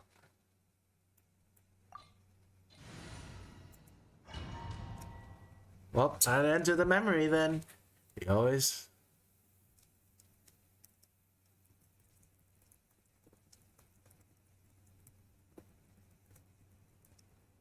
This looks like Inazuma. Right now, you're in a dream I created using information extracted from your memories. These memories will show you the raw truth. But be aware that enemies may react just like in the real world. Please be careful. Sounds like an immersive experience. It's a good thing we came along. You don't need to do this for me. I don't deserve your protection. We never give up halfway. Well, we had to once, but that was your doing. No, we're just finishing the job. All right. Thanks. Wanderer, this is the Shake Pavilion. In your Balladeer incarnation, this is where the Electro Archon placed you after your creation. You had a great many memories here. Is that because this is kind of like his birthplace? You could say that, in a sense. You'll see why shortly. Alright. I hear footsteps. This place is huge. I can't believe the landslide didn't fill it in. I wonder who built it. The Crystal Marrow Miners? No, there's no way. Look at this exquisite construction work, and so well preserved, too. No mining crew would be capable of this. There's someone passed out on the ground. Who are you? You're awake. What happened? How'd you get stuck here? Are you injured? Not a scratch. And these fine clothes. Who are you? This man is Katsuragi, deputy to Torichiyo's adopted son, Mikoshi Nagamasa. He found the Balladeer in Shake Pavilion and took him back to Tatarasuna. And the rest is history. Well, it used to be. In the original version of events, Katsuragi was ultimately killed by Nagamasa. Let me get you out of here. Our people are nearby. Hang in there. During the Tatarasuna incident, Niwa was murdered by the doctor, disguised as a mechanic. The Balladeer, then known as the Kabukimono, disappeared not long after. As the second in command at Tatarasuna, responsibility for what had happened fell to Mikoshi Nagamasa. But Katsuragi had sworn lifelong loyalty to Nagamasa after the latter had once saved his life. At Katsuragi's insistence, Nagamasa killed him to put an end to the Tatarasuna incident. Damn. Katsuragi seems like he was a good guy. He looks like a warrior, but he has a kind face. Why couldn't he live a long and happy life? And where the fuck do I go? The gate should open here, but it's not opening. Oh, there's a... Don't mind me, I'm just a dumbass.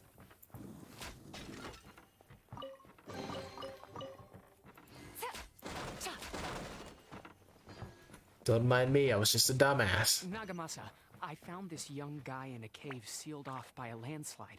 He doesn't remember his name. Well, we need to call you something. I hear the workers are calling you the Kabukimono. That's fine with me. Katsuragi, report to Niwa. Tell him we have someone new joining us.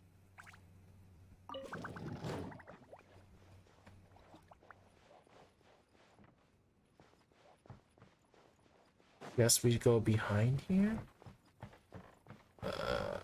Where do we go? Oh yeah, this opens. The chest down here? Nope, we don't. Assume open this door.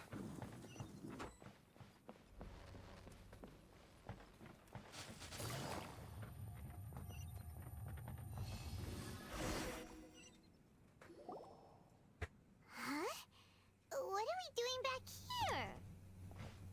I hear voices. Whoa, this is where you were born? It's pretty, but there's nobody here. I was abandoned, like you. I lived here for a while at first, but there's nothing for us here. We can't stay. Oh, so this is the kid that got that the Balladeer felt like he was betrayed on the third time. The ill kid that died, even though the kid promised that he'll meet him again. Okay.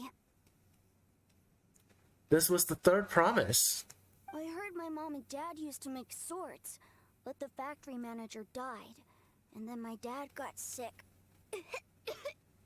He kept coughing all the time, just like me. Then Mom started coughing too. But you can't. You promised me. Yup, we're family now. We're gonna be together forever and ever. This child didn't have a name. Or rather, the Balladeer didn't know what to call him. His father died before he could name him. After his mother died, the child stayed in their straw hut alone. Some of the neighbors helped to raise him. After leaving Tatarasuna, the Balladeer ran into this child who didn't have a name, just like him. They made a promise to live together. What happened to the child then? He died from his illness while he was still very young. The Balladeer came home one day and found that he had stopped breathing. Hey! What's wrong? Say something! You promised me we could be family! You're no different from Niwa and all the others. You betrayed me too.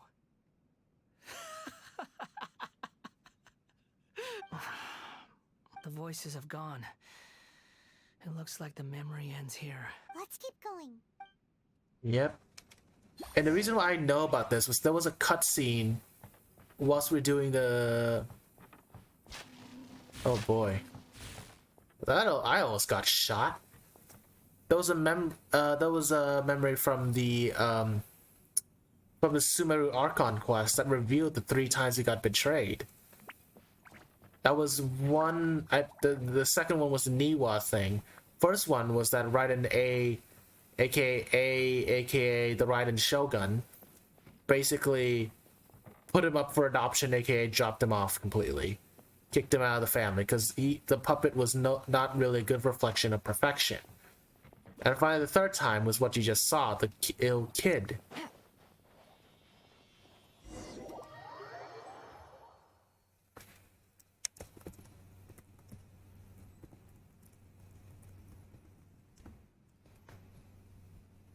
You do realize you're blocking my path.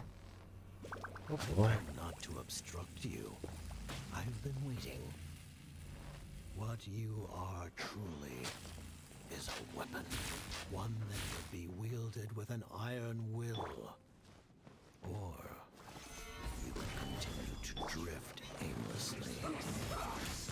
Are you trying to win me over? The long-fated rebellion has begun. Why not take your place at the banquet and join those who shall feast? Boy, so this is what the Fatui's been doing. This is what the Fatui are up to. The Jester convinced him to join the Fatui.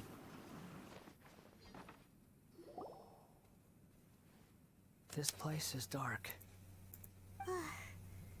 Paimon knows this place. It's the Delusion Factory in Inazuma. In the original version of events, the Traveler once encountered the Balladeer here. Such a creepy atmosphere. And so familiar. Unsettling place, yeah. Hey, look over there! Well, well, my fair lady. Is this rundown factory and these incompetent fools all for me? Wow. You shouldn't have. Signora. What do you have to gain from belittling your subordinates? You might not want to admit it, but you are a part of this plan. Perhaps you find fighting in the Abyss to be a more meaningful use of your time? Oh, but But of course, even this pales in comparison to being experimented on by the doctor. What a sharp tongue you have. Funny how negotiating never seems to be your strong suit. For the task ahead, I suggest you keep your true feelings to yourself. Save your breath. I know what I have to do. Yeah, and that, I mean, you mean die. I'm sure you think so, but I still think you need to hear it. Don't start thinking you're invincible, and don't let your emotions get in the way. Yeah, maybe she should have taken that advice sooner, cause she did. Surely you're not worried about me. I just can't have you getting in my way. You and Child never fail to find ways to complicate things. I'm merely lighting a little fire in this chaotic nation. But you, being tossed out like trash, must make you want to destroy it completely. Do you remember the last time you were here? That was a lot of swordsmiths you killed. I'm sure the descendants of the Raiden Gokaden are still suffering the consequences now. Look at you. Oh, don't get so sentimental.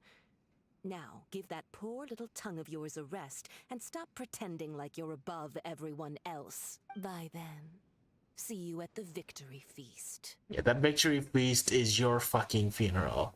Eat my ass. Poor little tongue? She's playing with fire talking to me like that. Who does she think she is? The fire witch? Maybe the person who plays with fire is the one that's holding the flamethrower, maybe? Forget it. Someone might find me here any minute now. I should prepare to give them a warm welcome. The plot does not end here. There is more of this story to come.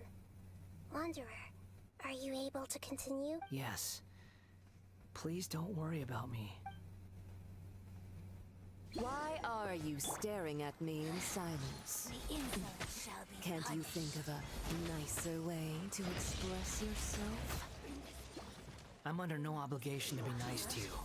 Besides, I thought nothing mattered to you except results in your own interests. Isn't that right, witch? Muddle-headed puppet. You're only number 6 because you can take more abuse than other humans. Do you really count that as an asset? You're about as much fun to be around as a raging inferno. But before we murder each other, it'd be best if we finish our duties. Healthy body, healthy mind. Still seems to be an asshole. But this time, even Senora's an asshole. It's like watching two dipshits fight each other.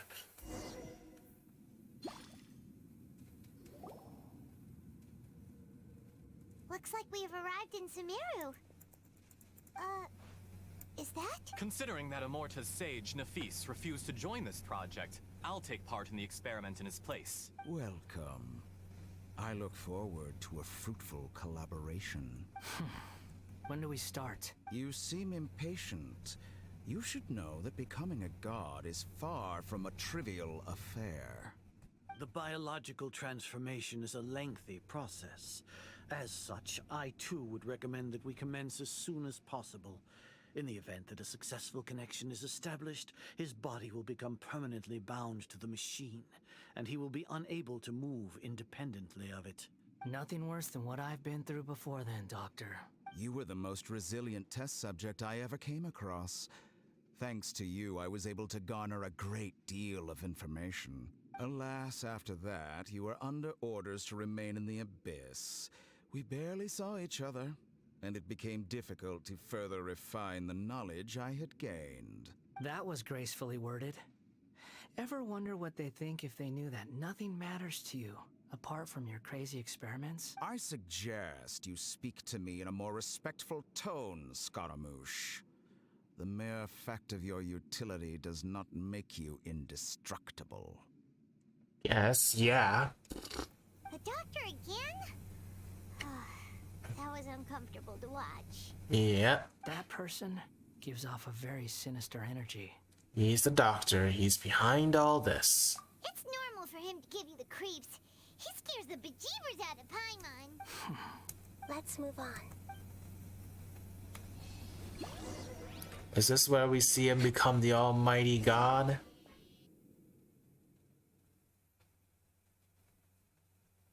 Are we gonna fight the all-knowing god again? You're a god. Do you think I'm evil? If you accept that he is you, just as you are you, then yes, you are evil. In your eyes, are there any differences between humans and puppets? Do you think there are any differences between your present self and your previous and future incarnations? If not, then what are the differences between humans and puppets? Whoever has tasted the joys and sorrows of life in the human realm is human. Whoever has loved and lost, cried with grief, howled with rage at the tragedy of death that eclipses the miracle of life, they are human too. I've seen enough of my past. If possible, I'd like to reclaim the sins that are mine to bear, no matter the consequences. I won't run from blame or punishment. Whatever I am due, let it come to pass. Are you saying... Can you return my memories to me? Huh? But won't that mean you'll lose your current identity? I've always believed that human lives follow a set of rules, with each person being a collection of past experiences. As a puppet living in a human world, my life is subject to the same rules. Regaining your memories means reverting completely to your previous incarnation. All the emotions that you discarded will return to you. Are you sure you want to do this? I've lived with a void in my chest my whole life. My creator didn't need me. And ever since I awoke, I've just drifted from one place to the next. But then I met you. And I finally realized that reclaiming my missing sins might be my one opportunity to become my true self. True meaning of the greater Rukadava's words. A person can't erase themselves, but even though the original balladeer is gone, this person will live on in his place. Exactly. Again, if the person's physical manifestations still exist, so even everybody forgets about them, they technically still exist. As inescapable as part of their destinies too. Yes. Yes, it is. If, how would you know? Ask the millions of people who got canceled. And canceled for the right reasons. Yeah, that's the less we talk about that one Vanoss crew member, the better. Or the guy that talks about cupcakes. Let's put it like that. Ask those two guys. I've always felt I have an innate tendency to yearn for something more, in a way that goes deeper than for most people. But for all my soul searching as a Shugenja, I've never fully understood it. Looking at it now, it seems that I brought this curse upon myself. So I beg you, grant me this opportunity to gain a purpose, to change my destiny, and end my wandering. Very well. Since your mind is made up, I will return to you that which is yours. Got a cutscene. You have made your decision. Now, take this.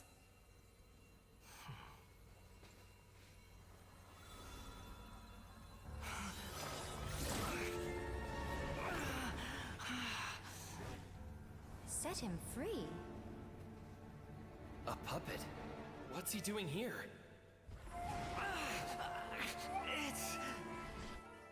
You're a human as far as I'm concerned. Everyone's here. Wonderful. What a fine blade. Nagamasa will be thrilled. This is my...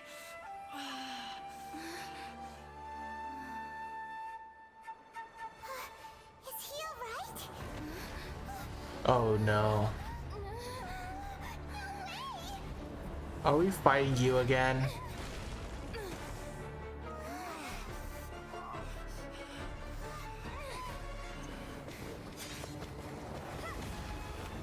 We're fighting this shit again.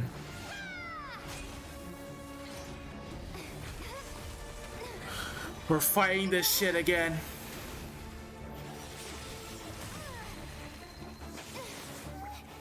Yes, we are.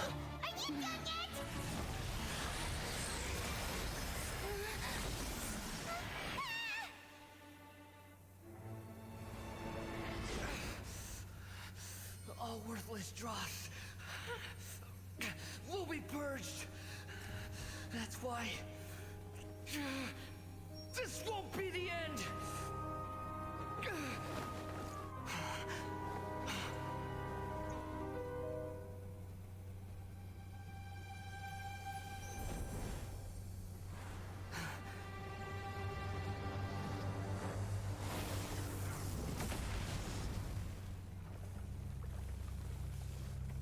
Oh shit.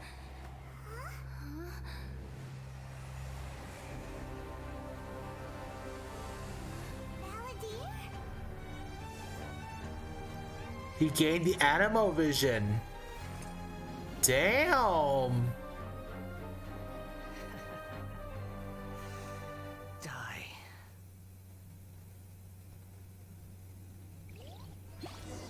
Barbados blessing him.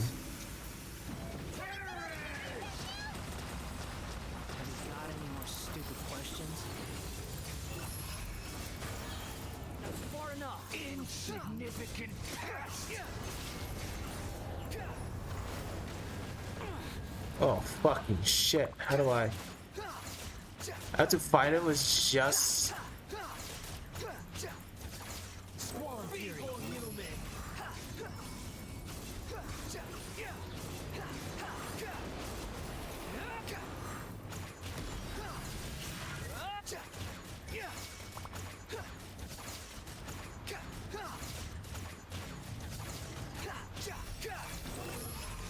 At my command, you shall fall.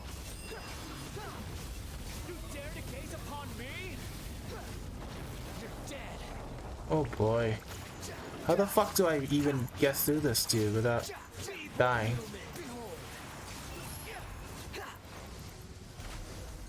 Is that good?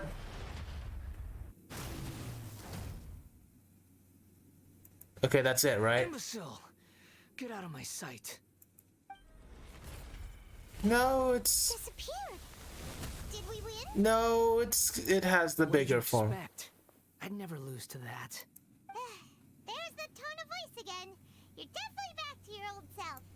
Wait, but it was you inside that thing too. What have you got to be smug about? Sorry. I'm harsh on myself and everyone else. Just the way I am. You've covered your memories. The past will catch up with you. You sound like you're concerned about me. But don't worry. Thanks to you, even if I didn't change a thing, at least I now know the truth. The memory recovery seems to have been a success.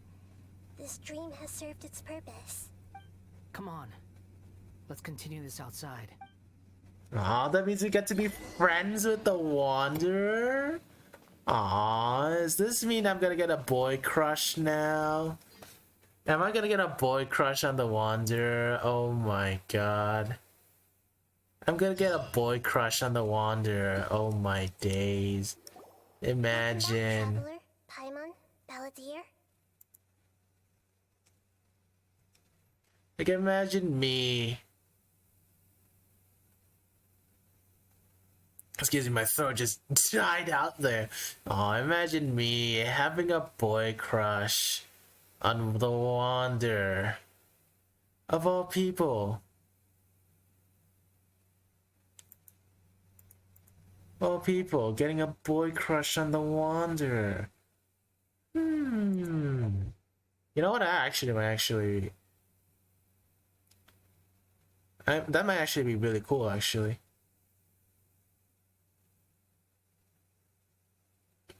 Should I? Yeah, I should. I will. I will have a crush on the Wanderer. Hey, I'm pansexual, okay? I can be into men and women. Because screw you all. It feels like we just went on a really long journey. Paimon's exhausted.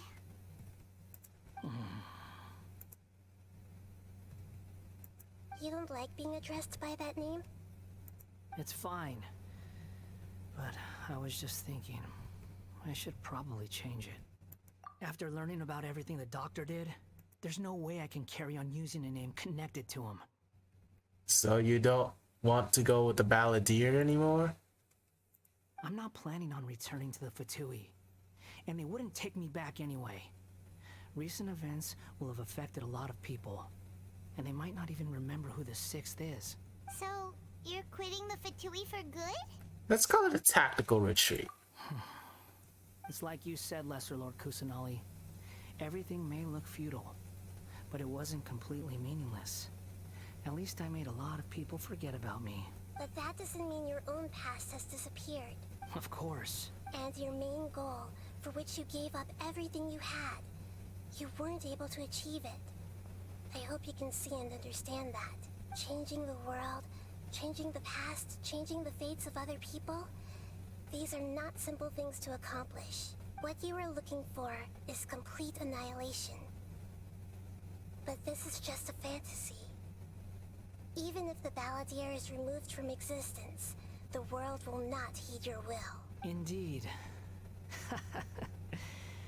How ridiculous. Do you regret doing all that when you've gotten so little in return? Even if I'm completely worthless, there's nothing in the world worth regretting. Lesser Lord Kusanali, you purposely left that information in Irminsul, didn't you? Yes, and I took pains to make sure that you'd acquire that information naturally. Why would you go to such lengths?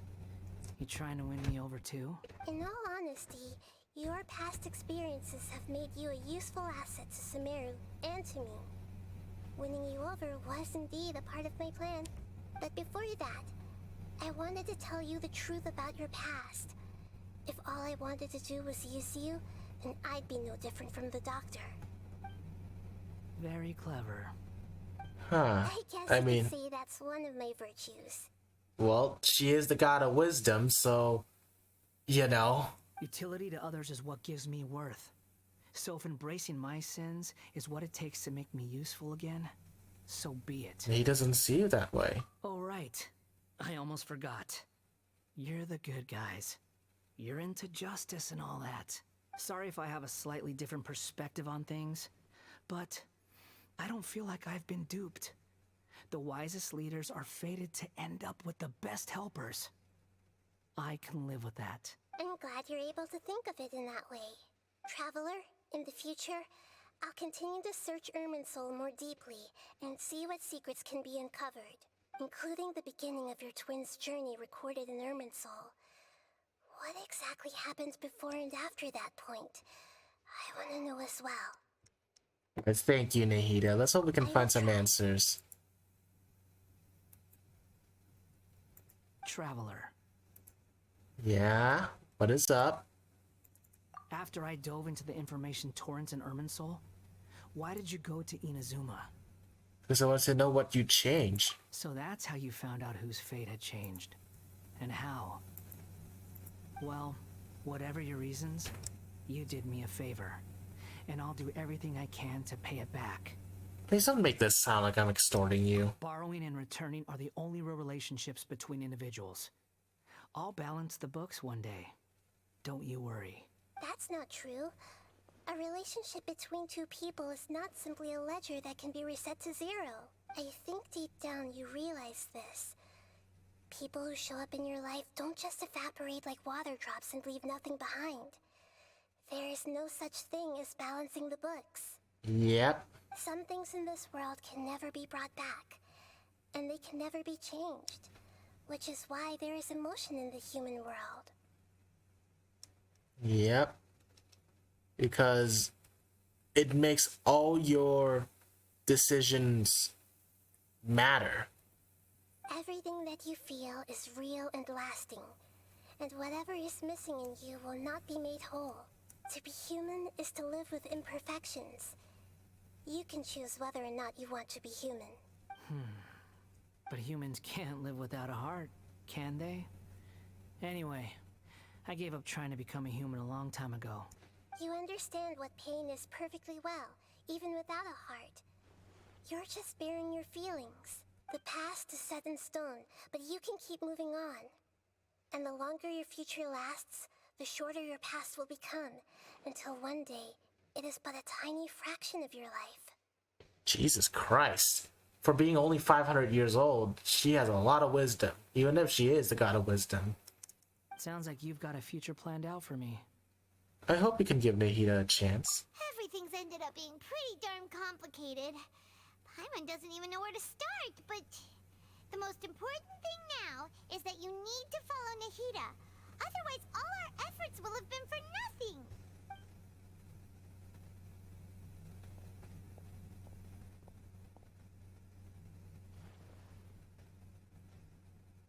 What is he up to this time?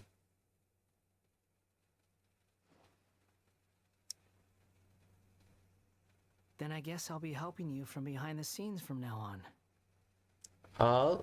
Let's go. I'm glad that you've accepted our proposal. Why don't you choose a new name to celebrate? Ooh! Paimon wants to pick an ugly nickname for you, too. Why?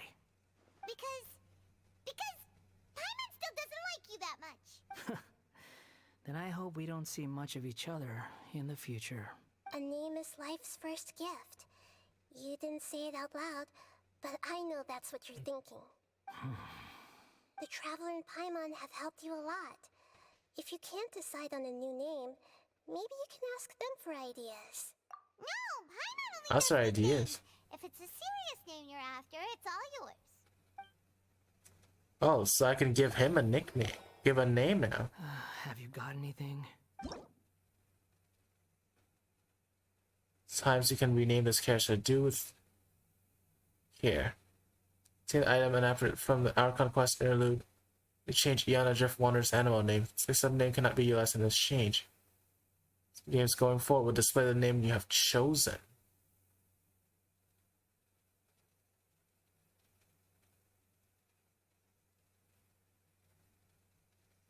Okay, so I can actually name the Wander. So that's why my friend can name, when he got the Wander, he got to name him to anything he wanted. I think I have a perfect name for this.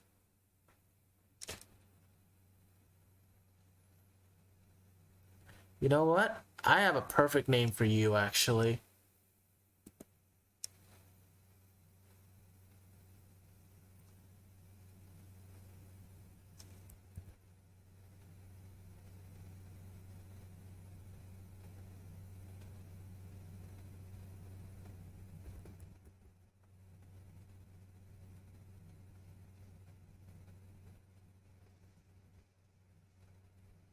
Actually, wait, I don't.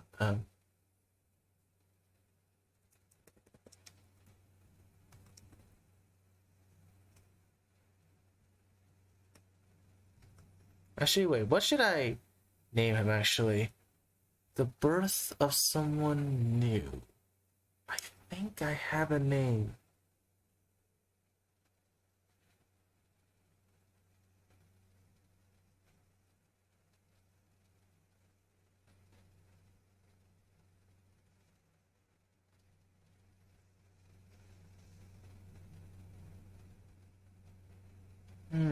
What name should I call him? There is a name that I have in mind, though. Should I show it to you guys?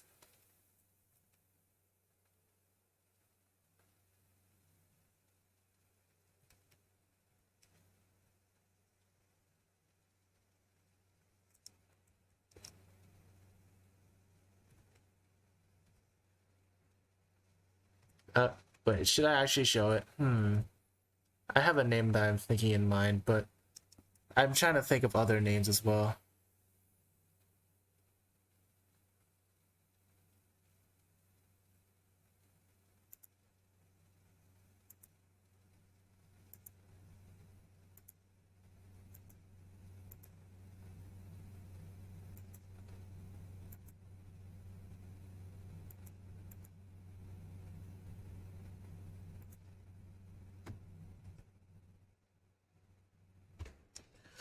Now, the question is, can I use Vietnamese?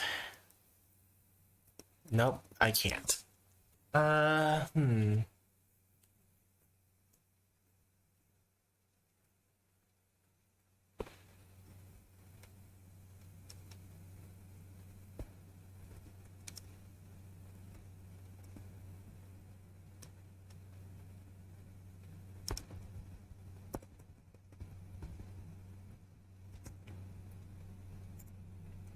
Actually, okay, my Unikey was not there.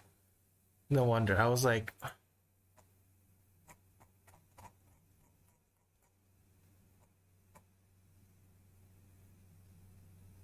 Maybe give me 1 sec as I activate Unikey, see if that works. Nope, it still doesn't work.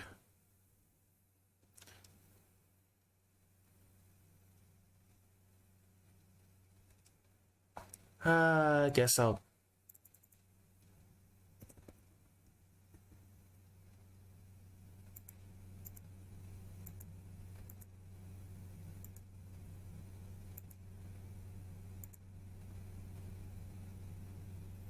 I think I have a name in mind. If I can't use Vietnamese.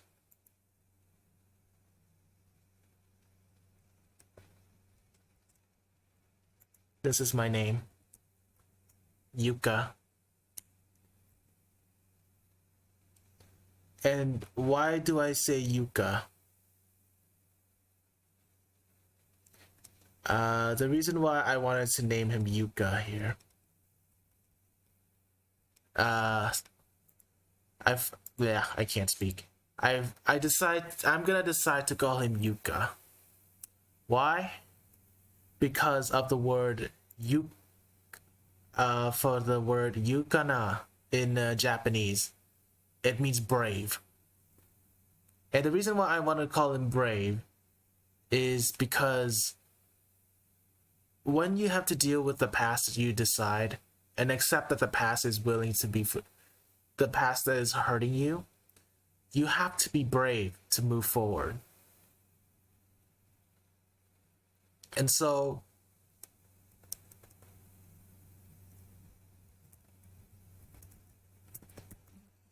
you have to move on with your life and be brave to face both your past and your future.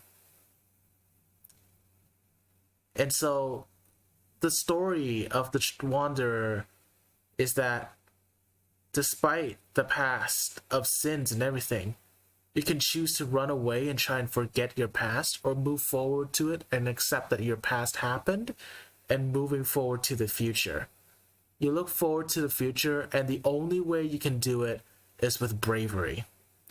This is why I'm gonna name him Yuka, after the Japanese word yukana, which means bravery, or to be brave.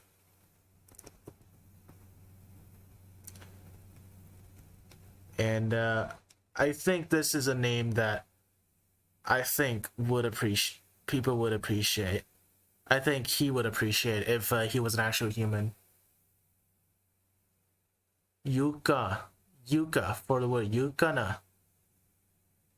You have to look with bravery to look forward in your future, and I think that should be the name. Your name is now Yuka. Are you sure? Yes, I think it will do. Oh, all right. If you say so. There.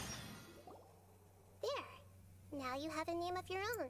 What about a nickname? Are you done yet? Still thinking. Stop rushing me! Take your time. I don't need to see you again until you've thought of one. What do you plan to do next? Everyone who manipulated me and made me suffer will have to pay the price. You mean the Fatui? The doctor, at least. Now that your stance has changed, I believe your future path will change accordingly. But it won't be immediate. You still need some time to compose yourself.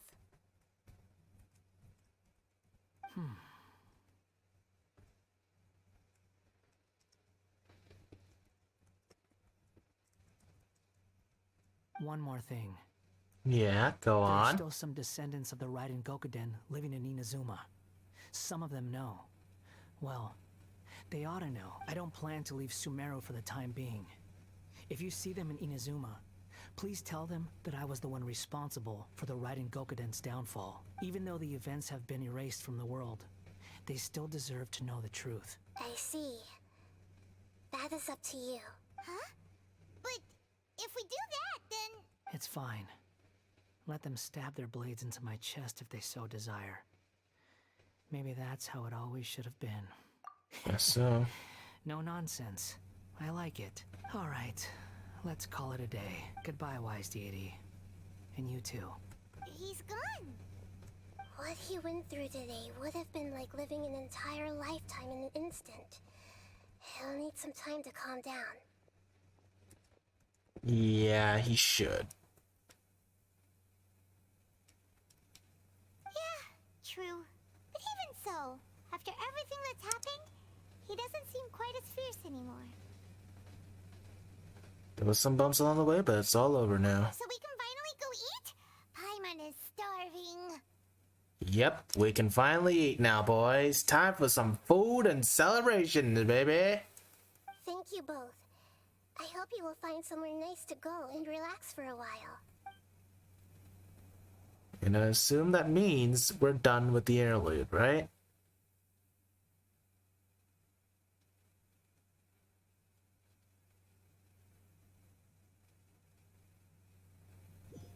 The loading takes a while, though.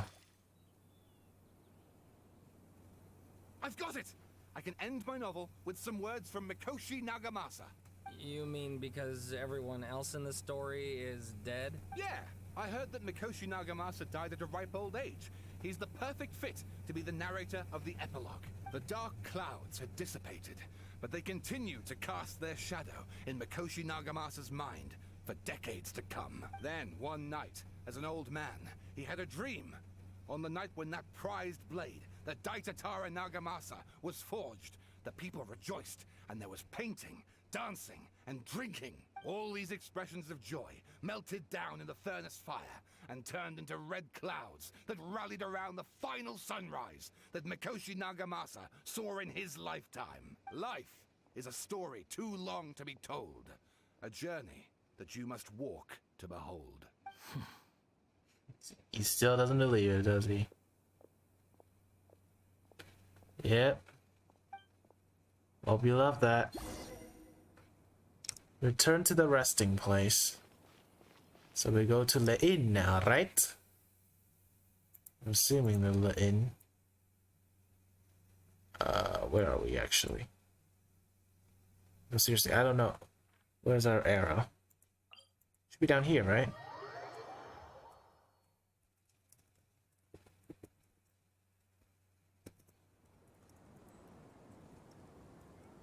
Now we just... Yeah, we're pretty close. We could just jump down from here.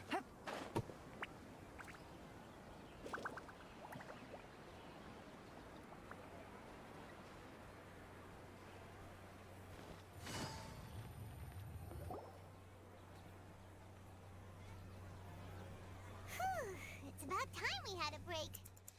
As soon as you stop, all the tiredness and hunger comes rushing back. Rest up, Paimon. I'll buy you some delicious treats as a reward. Wow, great! Huh? Look at the vase. Did someone break it while they were cleaning the room or something? But Paimon doesn't remember there being a cleaner. You stated that Paimon bumped into the table after being starved by something to do with the balladeer and broke the vase. Huh. Balladeer erased his existence. He changed the world, so why is this vase still broken? You sound lost and confused. What? Right an A? I know why you are troubled. Any who knew of this would find their mind overwhelmed. Huh? Is there someone here talking to us? Look at Avada? Unfortunately, the fate of Tevat cannot easily be changed. Perhaps a god may have a slim chance, but for anyone else... Who can say? When a small animal runs into a tree trunk, though the tree may sway, it is not displaced. The same is true of fate.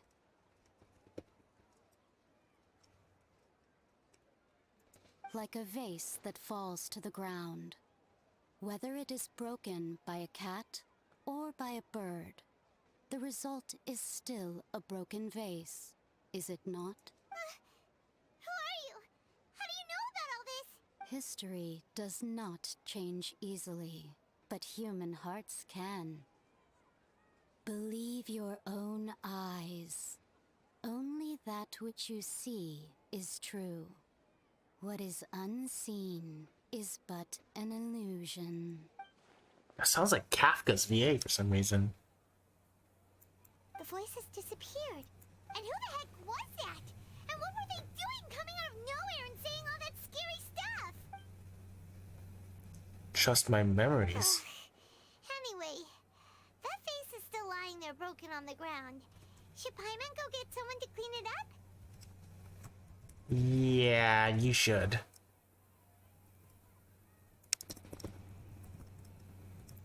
Feels wrong just leaving it there. Just a moment. Paimon will be right back. Yep, go ahead, Paimon. It also awaits me in the future. And that's the interlude. We have finally completed it. Version of Genesis. Yeah, that's the name of it.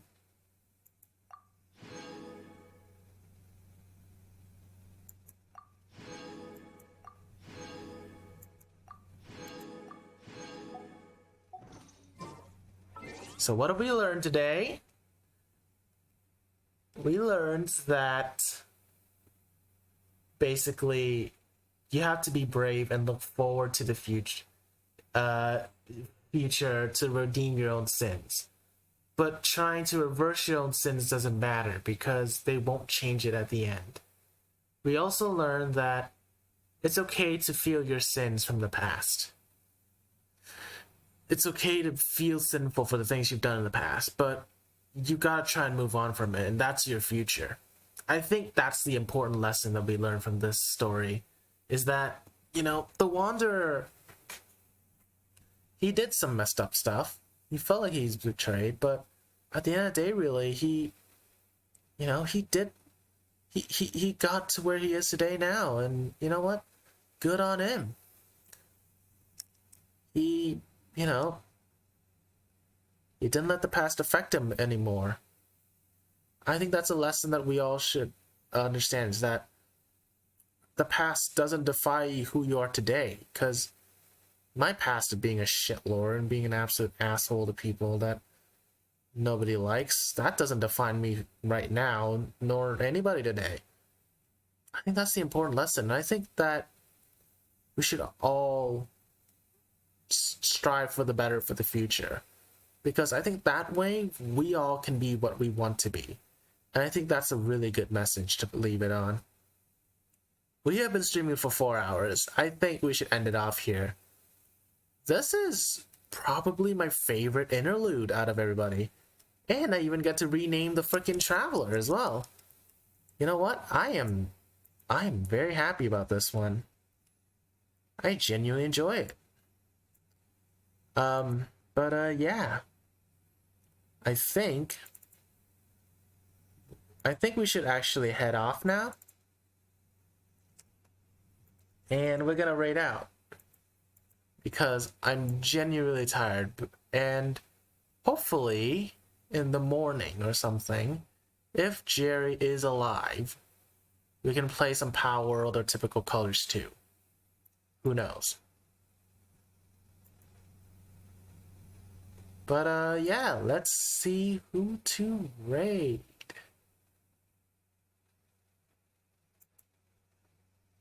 You know what? He raided us yesterday. Let's raid him today. We're gonna be jumping to Timidator's stream. Yeah, hope you guys enjoyed today's stream. If we're lucky and get Jerry to appear with me tomorrow, we're going to be playing some Power or Typical Colors too. Otherwise, you know what, I'll probably still play Typical Colors too. But I will be playing maybe other games as well. Maybe Battle Bit or something like that. I don't know. Probably Temtem. I don't know. I don't know what game we might play tomorrow, but we'll see. We'll see, I guess. Until then, this is probably my favorite interlude act of all. And I hope you guys enjoyed it. I hope to see you guys soon. And until then, I guess we shall be leaving at that. And yes, so the cute Sloyan, and I love Genshin Impact, I guess.